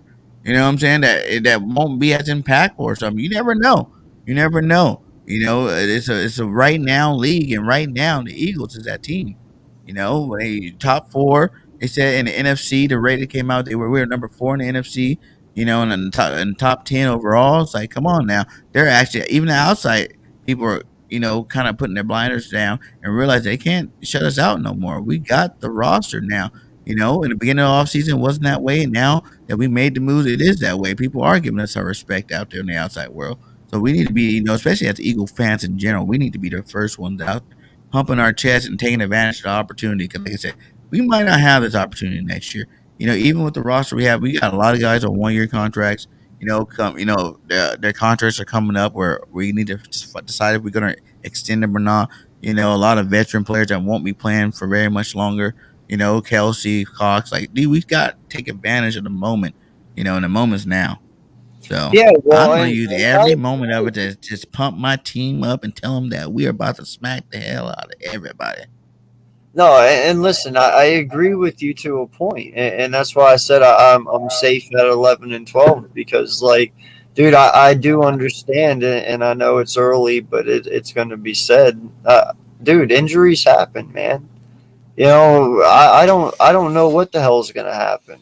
if I come out here and say we're only going to lose 2 or 3 games and then half our team goes through injury, man, that 2 or 3 games is really going to go up. But it you'll really be covered for it because that is the unforeseen. Injuries well, do yeah, happen. that's But even like last why year, we had a bunch of injuries on our offensive line, but we still didn't miss a beat. We have depth now. That's a big difference. We're not just one deep. Like we're deep at a lot of positions. There's not just a one deep team no more. Where you're that one good, you're that good team that is one deep, maybe a couple of positions, 2, 3, 4 positions that you're too deep in. But that's it. It's like yes, big injuries can totally change your offense. Look at the Patty Mahomes in the Super Bowl. He lost his line, and now Patty Mahomes don't look like Superman no more. You know what I'm saying? He's scrambling for his life, looking retarded. And everybody's like, whoa, what the hell just happened here? You know what I'm saying? Like, but we have depth at every position as well as, talented depth that can come in and, had some experience, played football at a high level. So that is the other reinsurance of me that is like this year we do have the depth. We have the talent. We have everything we need. There's no real excuses why we shouldn't go deep in the playoffs. Like we don't normally have that type of roster. I've been an Eagles fan for a long time. I can't tell you too many seasons I went into with like we have one of the best rosters in the league this year. Like we should be good. It was always like I like the players we got. Let's go out there and fight. And then usually they shocked me more than I was freaking expecting by winning more games than they're expected. And that's what made you become Eagle fan to love the whole grid of being in Philadelphia. No matter what, there's no end, baby. You know what I'm saying? Until that last second, strikes on that clock, we got a chance. That's what gave you the hope that this team can pull it out, gave you that inspiration. It wasn't because we were best paper champions out there, but the fact that we did it this year and, people really see that, we did it a lot different than that 17 year. We went for, last year players on their last contract, giving them their last hurrah on the way out, trying to win a Super Bowl that year. And this year we got players that they have not even, they're legit players in the league and they have not even touched their ceiling yet. They haven't even stepped into their prime. AJ Brown is 23 years old, like 24 years old. He is not even close to being done, being the best receiver he can possibly be. Devontae Smith, same way. He's not close to being anything. All of our key players that are already good, they're not even close to hitting their prime yet. They haven't even hit their stride yet. So that's the reason why, the author, because this is a year like Devontae, that year 1 to year 2 jump. Are you going to be elite or are you not going to be elite? You had a good season last year, but the separation is amazing. So everybody expects that to translate over to the next year. Because that's just something that I don't think, that's just if you're athletic enough to keep up with it or not. That's not something you can coach to stop. You know what I'm saying? Like his separation, his skill, that's a skill set. That not very many, even the good receivers have like he has. So for him to take that next step and becoming a better receiver, that'd be great. AJ the same. He understands. He hears the noise. He's been hurt the last couple of years, but he still knows he plays at a high level, and there's not too many receivers that can do things that he can do. He can take a 5-yard slant and run over 2 people and then go still run get a touchdown. Like those are things that he's a good football player, my guy. Like those are things you can't even quantify the things he can do there. So I really feel like this team, man, we're geared up. Like it's going to definitely come down to the coaches. Like I put all pressure on the coaches, and I think they should understand and want the pressure as well.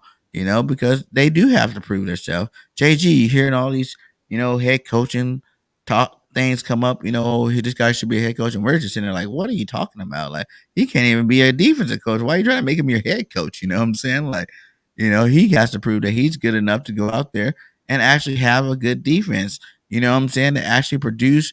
Put some credential. I said that's what I like to say. All the players and the coaches this year, this is the season they're gonna get some respect put on their names. You know what I'm saying? Because this is the year you gotta do it. No one has leeway to be like, well, this didn't happen, that didn't happen. This is the year you gotta put the respect on your name. I think that that's a big thing that there's a lot of things to play coming in this game of football. Talent is one of them, but everybody's talented in the NFL, regardless of their 4th string player, 3rd string player. You know what I'm saying? They're talented. Do they get utilized? Do they, get coached right or whatever? Do they progress? Yeah, no. Can they handle the media? Media's a huge thing, but to be able to handle all that, that's what makes great players. And as you see, Jalen Hurts been able to handle all that, in a bag of chips. So I'm expecting big things from these guys this year. No, man, I do too. And that's why I said, I give them the respect of, 12, 13 max, and winning the NFC East. And in all honesty, man, I know some people might have the Super Bowl aspirations out there. Hey, to you, your own. It is what it is. I just want you, at least this year, dude, just win at least one playoff game for me. Prove to me that you can make that next step. You can make that leap and that jump forward, and continue to move forward next year and so forth. But, we got a lot of ifs from last year that need to be proven. There was a lot left out on most of the fields that we played on last year. Many games we should have maybe won that we didn't win because of screw ups. Whether that be technique, whether that be play calls, whether that be just individual mistakes. That was just huge to me. Like last year was training day, a training year. It's a training year. Get accustomed to each other, learn what we're gonna do on this football team, and even that, and that's why I'm so excited because even that being your training year, you know what I'm saying? You still won 9 games and went to the playoffs. Yeah. You still did it. Like not even being everybody know we were dysfunctional all over the place. The defense wasn't acting right. The offense wasn't acting right. Quarterback wasn't acting right. You know what I'm saying? People dropping the balls. It's like there's a lot of chaos, that but we still made exciting plays and we still made it to the playoffs. So at the end of the day, it's like we got the talent. We added a lot of good pieces, skillful football players to our roster, and the whole youth. Like I always go look at the comparison the year before when Dak Driscoll and what was his name, Herbert came in their rookie year. They were trash. You know what I'm saying? That was the reason why a lot of the games we were getting killed on offense because their rookie year, their rookies coming in. But the next year after, their second year in, they looked good when our starters went out. They went in, they plugged and played. You can't even tell the difference. You know what I'm saying? Those are the jumps you're looking for your team to make.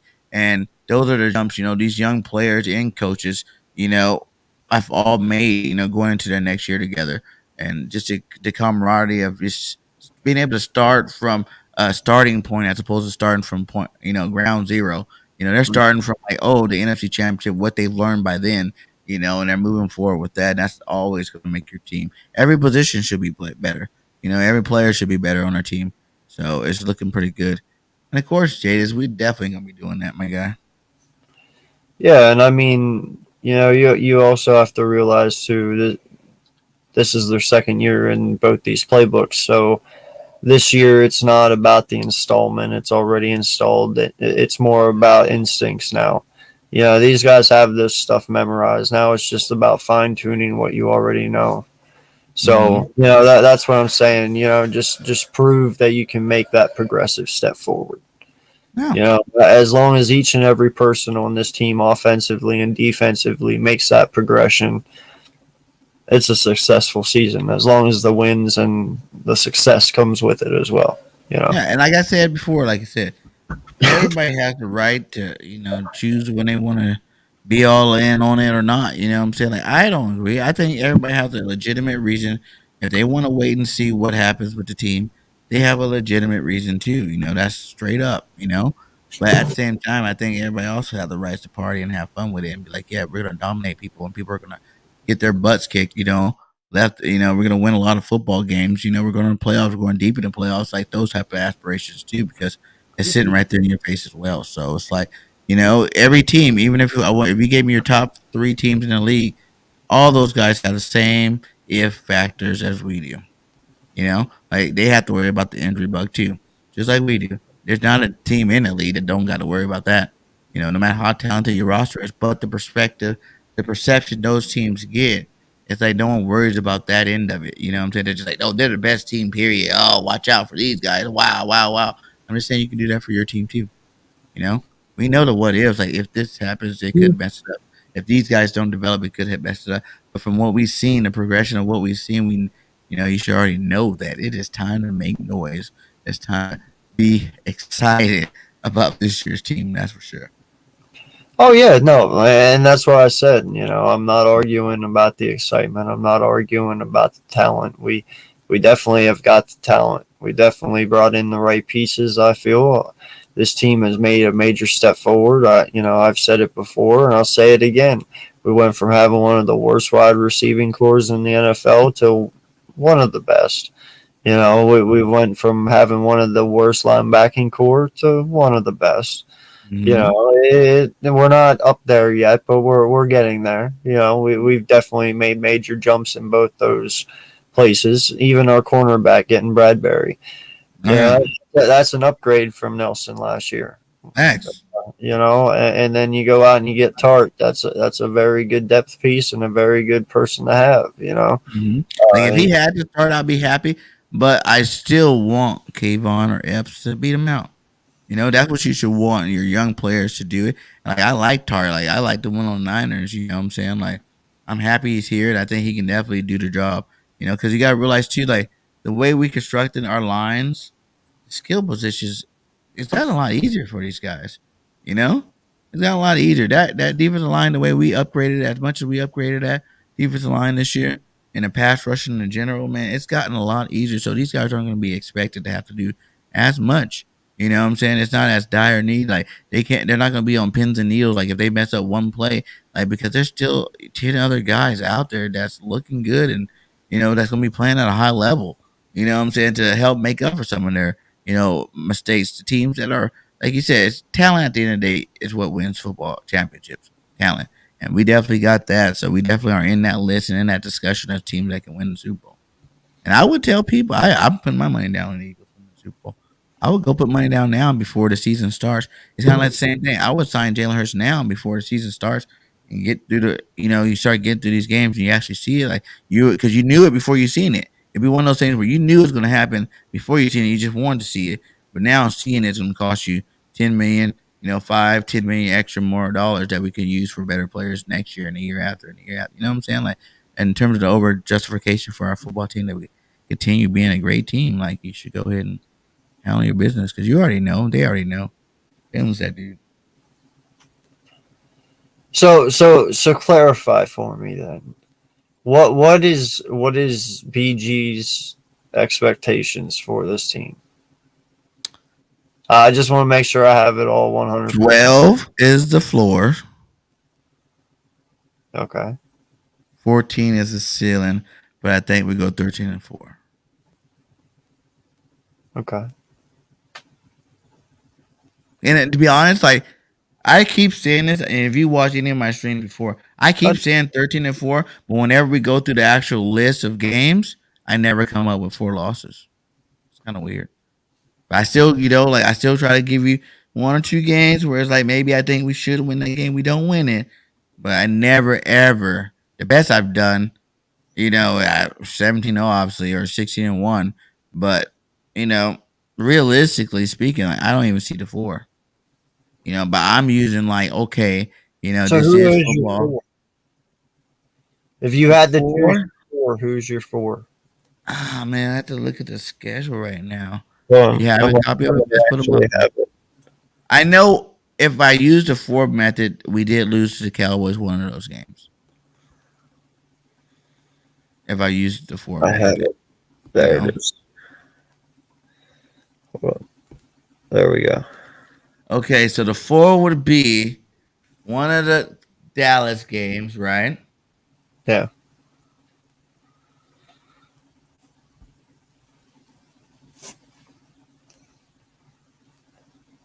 The Green Bay game. Actually, you know what? Fuck it. We'll just go through it real quick. You got time? Yeah, the Green.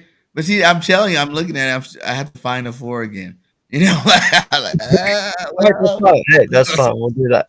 All right. So the Lions. I have us beating them, obviously. I just don't think it's going to be a blowout. I don't think no, it won't. They definitely got better. Yes, for sure. Yeah, I think they're going to give us a little run for our money, especially at the beginning. I think we pull away later in the game.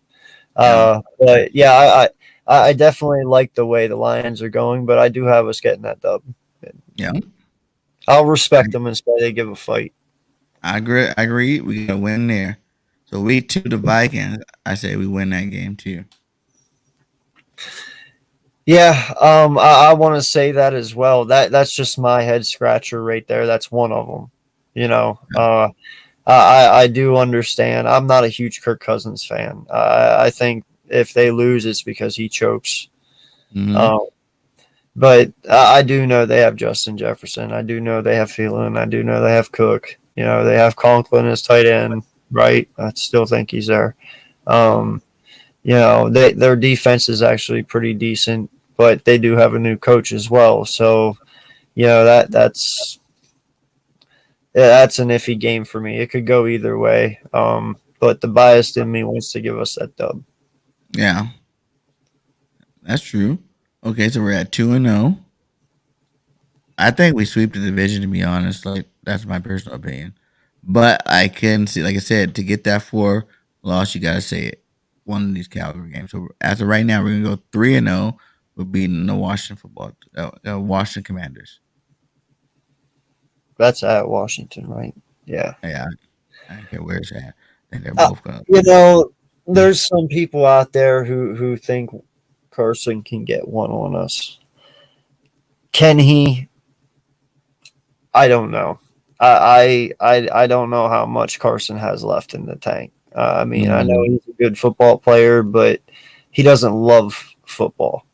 I think it's the end of his career, to be honest. He's good at it, but last stand for him, and I think he's gonna drop the bomb big time.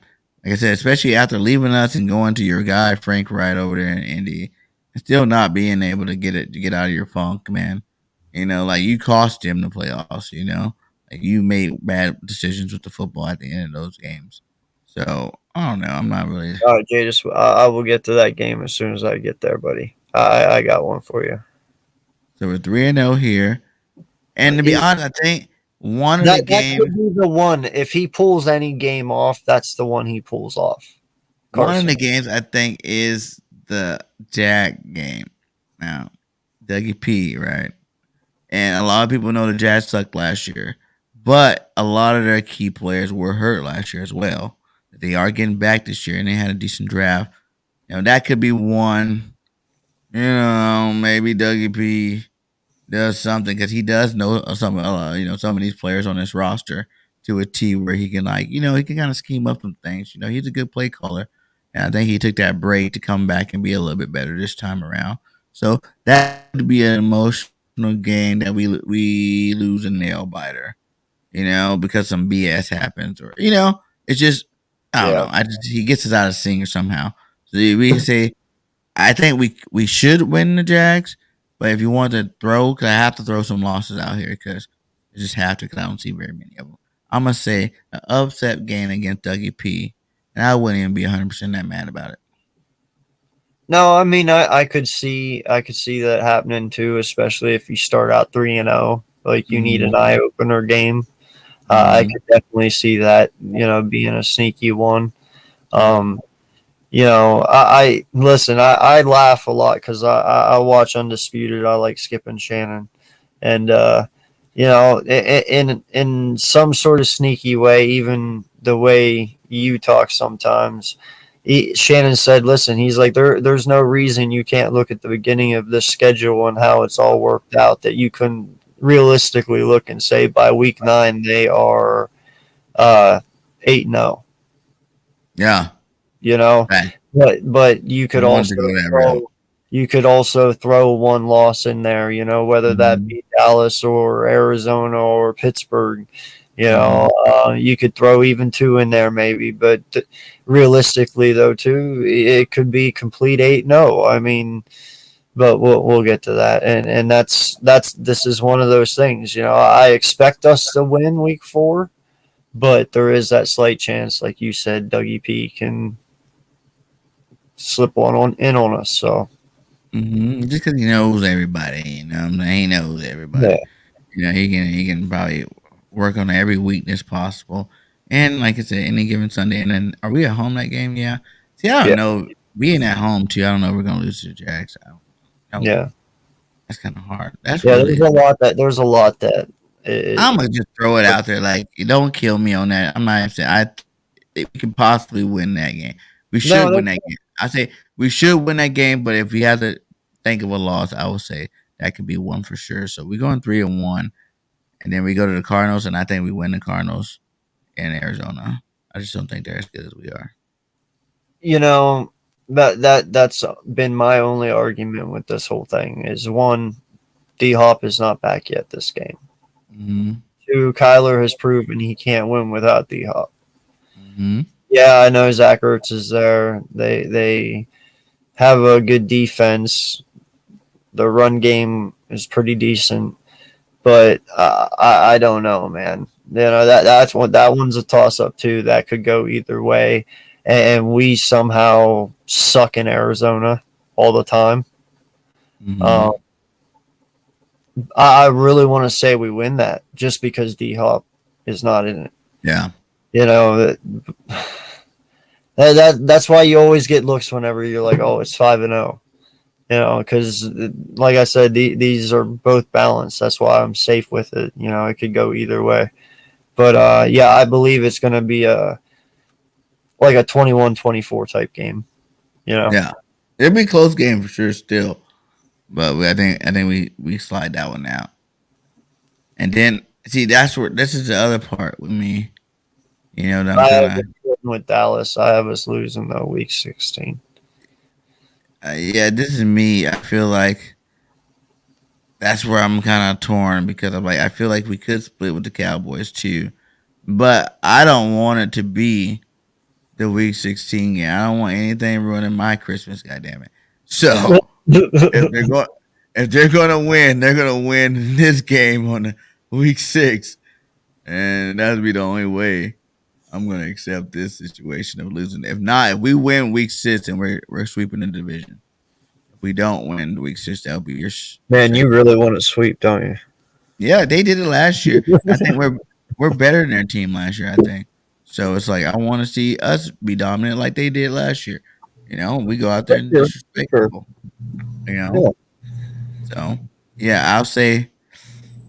So since I said 13-4, we're gonna go with my other side. That really want to tell you that all the games that I think we're gonna win. So if I say we're gonna sweep the division, I have to say we win this game. So we're sitting here at 1, 2, 3, 4-1 by week 6, going into the bye.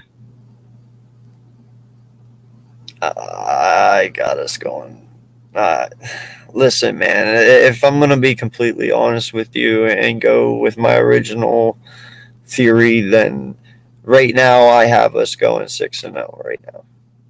Nice. Yeah. But listen, I do have us ending with 12 wins, so you know there is losses coming. I gotta see those losses, and then we go to the bye, we're freshened up again. We get that little juice, you know, going. We're pumped up from the Cowboys. I don't think Pittsburgh's there yet. You know, I think they're gonna start Trubinsky to start, and I don't know, man. I'm just not that big on them beating us. I don't see it happening. I think we beat them in Philadelphia, coming out of the bye. We're good out of the bye anyway. So this is where I give us our first loss. Listen, man, I get what you're saying, but I think offensively they have a lot of very young talent on that offense, and Mike Tomlin has never had a losing season, ever. That's facts. You know, listen, I think Mitchell Trubisky fell in a great situation in Pittsburgh because Trubisky and Big Ben play very similar, especially when Ben was younger. You know, they're big-bodied, they're hard to bring down. They can be mobile whenever they need to be, but they have arms that can get the ball down the field. I don't know if Kenny Pickett. Well, I don't know what their plans are. If they're going to sit him 1 year and let Trubisky do it or what. But yeah, that yet to remain to be seen. They have great wide receivers. Their rookie, what's his name? The one they just got in the second round. It starts with a P. Oh crap, Perkins or anyway. But then you got Claypool.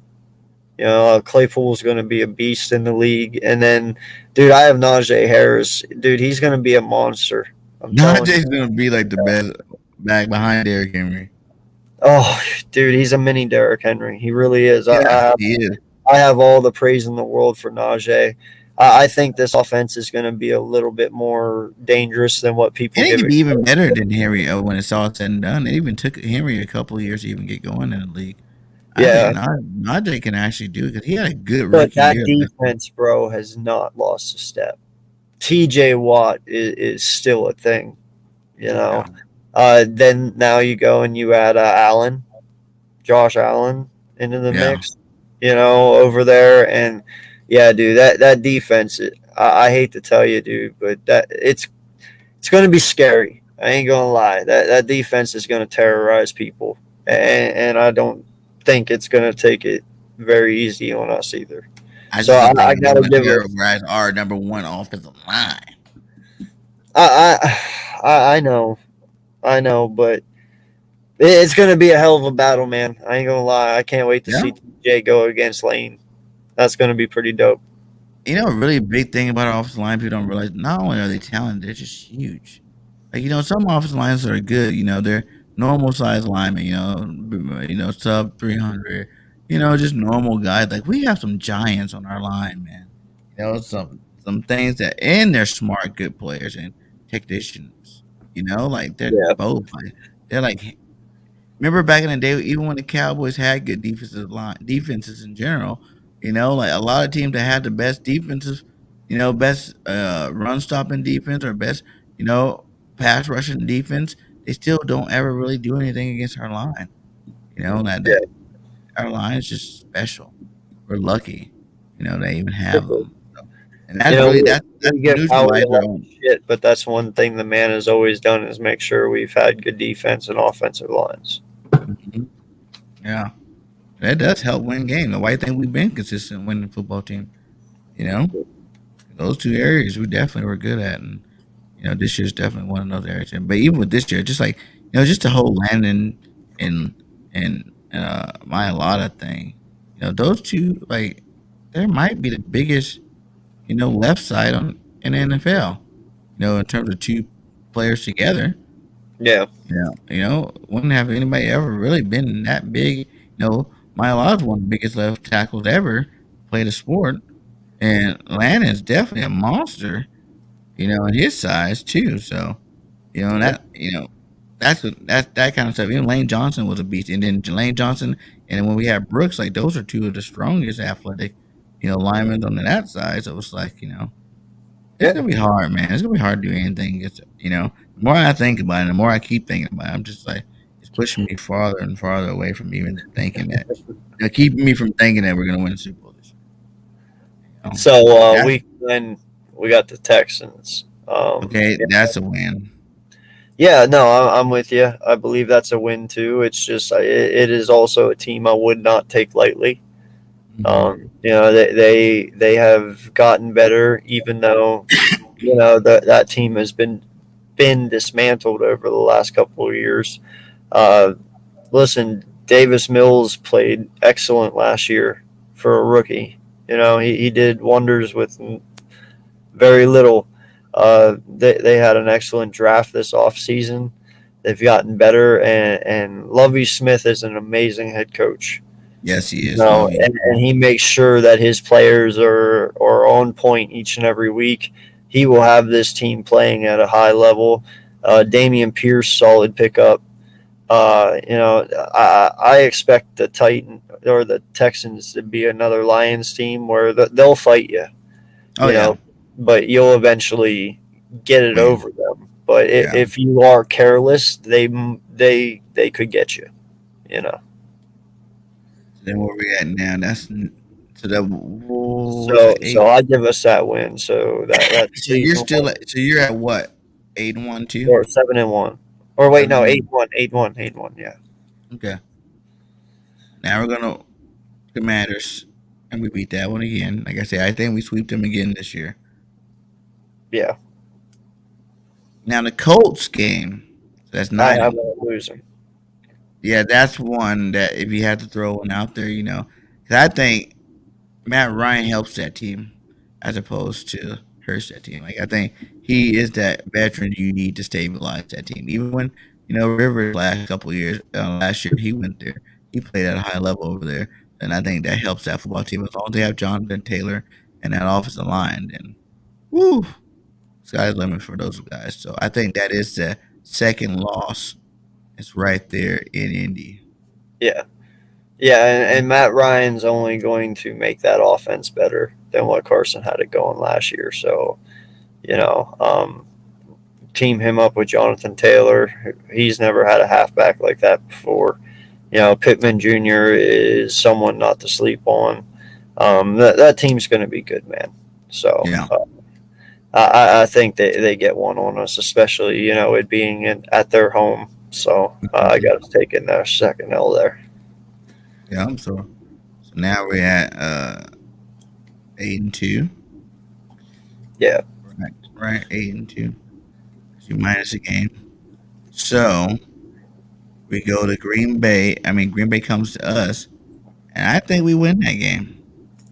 I think, I said that this could be another one of those losses. Right now, I'm going to go on my high end games. I think we actually beat Green Bay. I think they took a step back. I don't care what anybody says. I know Aaron Rodgers is the GOAT. I did my top quarterback list. He's number one. He was the MVP last year. He is the man. But I will say that I really think people are underestimating Adams leaving the team. I think that's a huge blow for their offense. See, this is where I'm torn, BG, because this is where one of my losses come. But I'm torn between Green Bay and the Titans. Yes, the Titans lost AJ Brown, but you know what? Their defense is pretty damn awesome. I'm not gonna lie. I think I gave us this win. And then that'll be the third loss to Tennessee. Even though I want us to win, I want AJ to show us that game.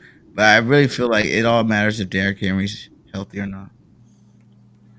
For real, Derrick Henry can take over the game and destroy you by himself. They got Jones and they also got Dillon in Green Bay. So, they're two powerhouse studs in their own right. I don't fear those two as much as I fear. Yeah, I think Henry. I fear Henry more. So the whole team could be sucking, but Henry could be running 90-yard touchdowns all day. Yeah, no, I'll give us Green Bay, and I'll have us losing to Tennessee as well.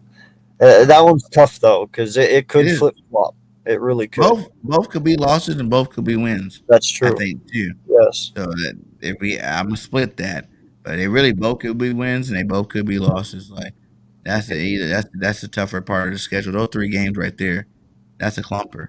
To go play a physical team like the Colts and go to Green Bay and go to Tennessee. Like you hope to go 2-1 in that stretch, but you can easily go 1-3 or 3-0. You know what I'm saying? So either way, any one of those circumstances. Because in all honesty, too, man, they might have lost Adams, but still, Green Bay's defense is still top notch. So yeah. But the only reason I say that is just because Adams, it's not like if he was like a normal sized receiver that was just really good. Like this guy, he has skill. Like his release is great. He makes Aaron looks good just as much as Aaron makes him look good. You know what I'm saying? Like they complement each other really well over there. Like not every pass Aaron threw to him was a perfect pass, but since he did have the size and abilities and he was just that good of a receiver, he made it happen too. So when you have receivers like that definitely does nothing but make your quarterback better. And I think, some of these MVPs, Aaron should have thought about these MVPs he's been winning with Adams. But don't forget though, bro, that Aaron Rodgers is undefeated without Devontae Adams being on the field. I mean, that is something you can't forget. How many games is that? I don't know exactly how many it is. How many games is that? Like 1, 2? No, I think it's been more than that. I think even Devontae Adams won when Eric was out of the game. What was their backup that came in and won some games? Yeah, I'm just saying, like it's not realistic to think Rodgers can't do it without him. I mean, he's done it before. I'm just saying, they didn't really replace Adams with good talent. Like if he, Oh yeah, no, it's hard to they replace. replaced him with good talent, and yeah, you lose Adams and go get an OBJ. You're like, okay, whatever. Yeah, no. know, Listen, like, it's gonna be hard to replace 7,200 yards and like 50 or what? I forget how many touchdowns he had. 72 touchdowns. I forget. Something like that, dude. He's It's crazy. ridiculous. He's the best receiver, not one of the best. No, Adams is the best. I put Adams. Yeah, I think he's hands down the best.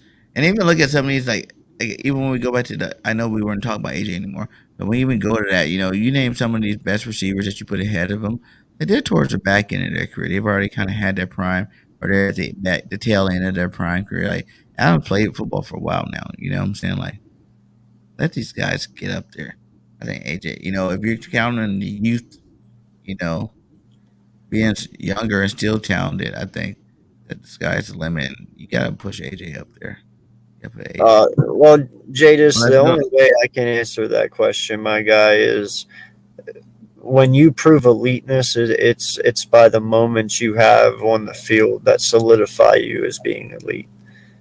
So until Jalen has those fourth quarter comebacks and those game winning drives like some people have, I believe that's what sets the elite from just the regular people. But their stripes you got to earn. You can't. I think he can. I really think I think he's already kind of a elite quarterback. He can do things that no other quarterbacks can do too in that aspect. And there was some games that you did see him, with 3 minutes left in the game, he scores that touchdown you need to, win the game. Our defense chokes it up. Our coaching chokes it up, at the end of the game. Like I said, we could have won 3-4 more games if it wasn't for coaching alone. So, there was a lot of those games where, last time Jalen was on the field, we had a win. I mean, we were leading the game, and then by the time the game was over, we lost the game. So, those situations. Yeah, no, I just need to see it more consistent. Yeah. Just like if you're down each and every week, can you do it each and every week? Like, that's what separates the boys from the men. Yeah. But Jalen, I think I'll tell you this though. I tell you, after this year, you consider Jalen Hurts an elite quarterback in the league. That's what I hope so, man, because that is something we have been yearning for as Eagle fans for a long time, bro. Is we're ready for our franchise quarterback again. I want to have another Donovan McNabb situation where I can go 10 years knowing that guy's my guy for the next 10. I'm ready for that again. I want stability there. I'm tired of having, one for 2 years, moving on, one for 5 years, move on, one for 3, move on. Like, just give me some stability at that position. Facts. So we have the Giants. That's a win. Yeah. I think they'll be competitive, but though it's a win. Yeah, we went out the rest of the schedule. So what did I say? We had 3 losses. So this time around, it's only 14-3. Well, I have us losing 16. But that's our fourth. Yeah. You got to lose, but then you had them winning it. What did I get? I think I gave them a loss up there, right, at week 6, and then you're giving them a loss in week 16. So the split. But yeah, because I don't. And there's nothing wrong with losing the division game. Like those are usually games that you lose, but I really feel like we should sweep them. And I think. Like to say 14-3 is not like far fetched, like it's right there. Like I said, 12-4. I mean, 12-5 would be the floor. Like that means, and if we were even 12-5, I'll say we gave a couple of games. You know what I'm saying? Like we should have won a couple of games that we didn't. Yeah. And listen, I'm not disrespecting the Saints. I understand the Saints have made major improvements this offseason. The difference is, and the only reason why I give us that win is we've been beating their ass for the last 3 years. So until they prove otherwise, I got to go with us. Yeah, they had Breeze and Payton. Yeah, it's no hate against them. I mean, the last 2 years, they were the number 1 rush stopping defense, and Jalen just owned them. So just until they stop my quarterback, I can't go against my quarterback. That's the only reason why I give us the win there. But they did make major strides this offseason. I'm not lying. The real reason why I give us a nod there is just because Peyton and Breeze is gone. Like, I don't see them being a better football team without those two players. I mean, not players, but player and coach. Player and coach. That's a valid point there too, Philly fan. You know, I do believe that Dallas game will be a must-win for them, like to kind of keep them in contention with us. You know, I think 16 will be the decider right there between us and them. You know, I just don't want that, man. That's Christmas Eve, man. That'd be. I guess if we were really, if you really look at it, if we're what is that? 14. So where we at that 12-2? We'll be 12-2 at that point to get your third loss. No, we'd have 3 losses by that point. That'd be your 4th loss at 16. Which was the 4 you have? Cause I had what? I have us losing Titans. I have us losing to the Colts, the Titans, and then the Dallas. Yeah. So yeah, it'll be one of them games where I feel like we're already in the driver's seat by then. So if they really needed to try to make the playoffs, they could probably win that game too. Like you agree, Dallas is going to make it close. Yeah. If we, the only way that's going to really make me not be able to flip my lid is if, you know, we already have the playoff locked by then, and we're just like, okay, you know, the final 3 games of the season, we're locked, so yeah, it's not going to mess up my Christmas Eve because we're already locked up, you know. But if we were struggling, I don't want, you know, if we lost some of them out of division games, I want to sweep the division, man. That wouldn't be good. If we don't have things on lock by then, they beat us, I'll be so mad.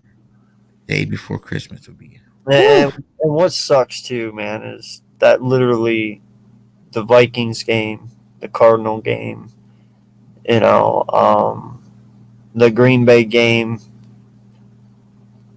the Titans game, the Saints game, all those games could go either way. Yeah.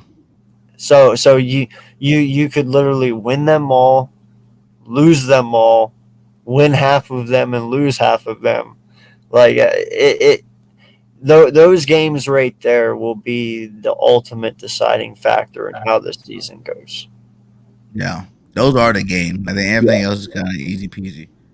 You know, we got it. But that's why I've been saying, like, I don't even really look at the division championship. Like, I'm making a huge bet for division champion. I think that's already done deal. Like, we could have I feel like we could have won a division championship without making half of the plays we made, you know, this offseason. Like, not having as much success in the draft, or, you know, like, we could have won that this year just by going into, you know, a couple of upgrades on defense and going into our second year inside this offense and defense, you know, where the coaches are more experienced and understand more how they want to use these players. We could have did that, but you know, the fact that we did add all that talent, I'm moving past that. I think that's easy peasy. Division, whether we lose, we split with the Cowboys or not, we're gonna win the division, you know. And I'm looking at the Super Bowl, like, how good can we be overall? Like, I really think we got a top, you know, 5 team in the NFL. Like, they gave us number 4 in the NFC. I don't really see that many teams that, like, top to bottom, and I'm talking depth and everything. There's not very many teams that are as deep as us and as talented as us on their roster. And, like, they have advantages, like they have better coaching, or, you know, they have guaranteed, you know, coaching, or, you know, better quarterback, you know, because they got a legit quarterback that you don't have to worry about at all. You know what I'm saying? But other than that, in terms of depth and, like, every man on the 20, you know, all 22 players starting, that's not too. There's not. I don't really think there's any team that really can. That's what if our starters stayed healthy and played the whole season versus everybody else starters playing healthy win the whole season. I like our team. And to go to your question, Jadis, my game for the schedule, the one that scares me the most, is probably because I don't know how it's going to go, is that Pittsburgh game. Because in all honesty, yes, their defense is fantastic, but you don't honestly know what you're going to get from that offense. Like I said, Tomlin, he's never had a losing season. I don't think he's going to start now. Yeah, but even like us winning them is not. I don't think that's really going to affect their season as a whole. Like they're going to always be a good football team, like you said. I think we do beat them. I think we should beat them. I mean, we're more talented than they are. I don't really see a weakness where they're like, oh wow, you got to stop this, and we shouldn't be able to stop it. So, I will say like I'm more worried about if I had to think of a scary one. Like I said, that Jags game is really scary because just like the unknown, and it would be suck. Like you said, we're 3-0, riding high. You know what I'm saying? Riding high. Look at these all stars out there, baby. We're destroying team. And there goes Dougie P, Mr. Championship himself, comes slaps us in the face. That would be karma at its finest right there, man. Yeah, karma. You want to fire me, huh? I wouldn't be surprised if Dougie P is planning his whole offseason just to beat the Eagles. He don't even care what the rest of the season goes. Listen, man, go beat those goddamn Eagles. I'm good. It's a good start on the way back in, I've already said it, man. I think Dougie P is going to be a really good thing for Jacksonville. I do. They might not show the best success this year, man, but I expect Dougie to sneak into the playoffs next year. And I'm not basing that off of what he did for us, but I just know 7 and 9 wins. I know him as a coach, though, man. Like he's a player coach. Players play for him. They respect him, and if anyone's going to get the best out of Jacksonville, it's going to be Dougie P. Yeah, and like I said, Etienne didn't play last year. They got dual threat at that running back position. They got some nice young receivers over there. Trevor Lawrence, just come on. The coach they had last year, he was garbage. Myers or Herb Myers, yeah, he was trash. That was a trash team last year. And then a lot of good players, they were just trash. And they picked up Christian Kirk, I think. That's where he went, right? Jacksonville, Christian Kirk. Yep. Yeah. Yeah, so they got a nice young receiving core. I think Trevor Lawrence definitely, Dougie P went and got some linemen, for him. Plus, they got the most underrated halfback there, too, man. James Robinson. That kid's a beast. And that's what I'm saying. Credit, dude. He really does. And then you look at your top pick that you got last year, and Etienne didn't even play. Like he's coming back healthy this year, So you got Robinson and Etienne. Man, that's nice. So that's a nice 1-2 combo. What I'm saying? No, and not just that, but it's Jacksonville, so they got money. So it's not like Doug's going to be restrained like he was here. Yeah. Like, dude, he can just throw money. You can have whatever you like. Make it rain, dude. Just make it rain. That is the one thing I do want to see for our team. I want Howie to go out there and put the cherry on top, and I want him to go trade for Hunt. I want Hunt from Cleveland. I think that duel, Hunt and Chubbs together. That's the best running back duel in the league to me. Like there's no two backs. I think Derrick Henry's by far hands down the best running back in the league, and it kind of drops a little bit before you can get to another good running back that comparable to him. Because Jonathan Taylor's a beast, Chubb's a beast. Like these guys are beasts, but I don't think they're on the same level. I would take AJ Dillon over Hunt. You would? Yeah. He's younger, and the kid, he's never really had the own. Because here, this is the only way that I look at this scenario. All right, now I'm not exactly sure what Miles is going to do, but at that point, if you're trading for a halfback, in my mind, automatically I'm thinking that Miles is done at the end of the year. So you're bringing in someone to replace him to take those snaps. Okay, so I'm going with Dillon because Dillon is younger and dude, he deserves to be a number one. He really does. Like this kid is all power and he's fantastic. Oh yeah, I love not Corey Dillon, but AJ Dillon. He's a good running back. I think, to be honest, I even think I like him a little bit more than Jones over there. because he is a more physical running back. But Jones is definitely more the passing running back there. But no, it's not to replace Miles Sanders. I think Miles Sanders still, I want him to be our lead back. I just think the 1-2 punch combination. Like I would get Dylan if you're trying to replace Miles Sanders. Yes, I would go for Dylan and let him rotate. And by the end of the season, he's probably going to be your number one moving forward.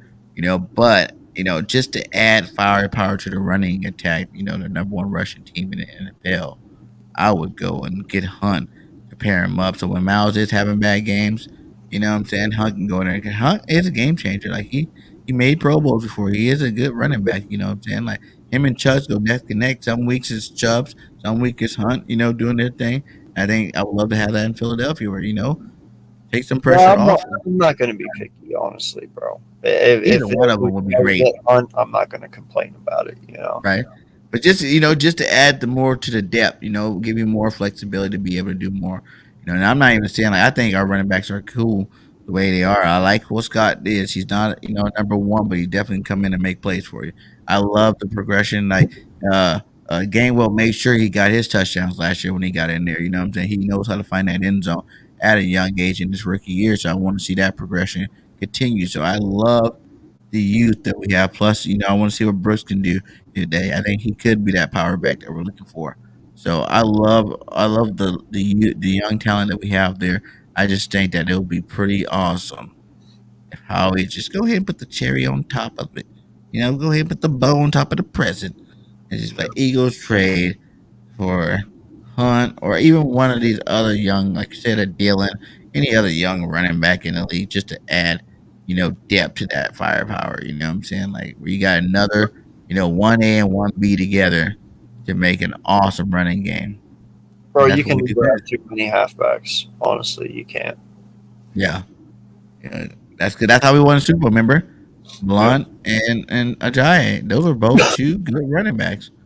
And they both. Well, and in all honesty, man, I have said it, and I'll say it till the day I die. I believe not having LeGarrette Blunt in 2018 is the reason we didn't go back to back, and I'll stand by that until the day I die. I was mad he didn't come back on the team. We would have went back to back. LeGarrette would have taken a lot of pressure off this offense. Yeah, I agree. I think that was dumb not re-picking him up, re-signing him back up. Yeah, like, we shouldn't even let him hit free agency. We just took him, resigned him. Here you go, buddy. Thank you for doing it. Well, he went to the Lions, but still, I mean, I would have never let him walk. I would have kept him. No, facts. But listen, man, we have been on for 3 hours. I appreciate 30 minutes. I was going to be on here, and I've been on here for way too long. This is Burger I already told me. Yeah. I'm like, well, it always starts out that way. That's what you plan to do. It's been a while since we've got to talk, so Yeah, it was good. It's good. We definitely need to do some more of it. Yeah, for sure. We still got 12 people in here rocking with us. Appreciate each and every one of you. Please hit that like button. Please hit that subscribe. Definitely. You got any last words you want to say about this team, man? Because this, like I said, this is my final thoughts until there's stuff to really talk about from here on out. So. Yeah. Hey guys, get ready for training camp. Get ready for the preseason. We're about to have a special year, man. I think a lot of people feel it. It's going to be a special year this year. So get ready, get excited, get all your skepticism out of the way this offseason. But once the season starts, it's really time, it's go time. I want to see everybody pumped and supporting the Eagles and, believing that we can beat everybody. It's 17-0 until proven otherwise, my guy. But everybody have a great Eagles night. Thanks for, sending me the link. And like I said, we definitely need to get some work in, once we start gearing back up here. And fly, Eagles, fly, my guy. Fly, Eagles, fly. Subscribe. BG31. If you have not been a subscribe, go hit that subscribe and, let's do it. Yes, sir. Appreciate you, man, for hopping on, chatting it up. No lie, man. I appreciate all the support from each and every one of you guys. Like I said, we made a big jump this past month, bringing up hardcore sports and, starting that network and a lot of people behind us. And, we've had a pretty good first couple weeks here. We got to 100 subs already, and, everybody doing their things. So, appreciate each and every one of you guys for supporting that. This channel is growing each and every day. I see it. So, appreciate all the love and support that I'm getting for that as well. On the way to 1K, get this place monetized and, start bringing some better content to you guys and do everything that we can to give you the best experience. So appreciate you guys and appreciate you, man, and everyone else who came on. But yeah, until next time, guys, appreciate you so much. Fly Eagles fly. And we out. Peace. If it will go down, go down. Sorry, technical difficulties. Apologize. All right, we're out. Peace out, guys.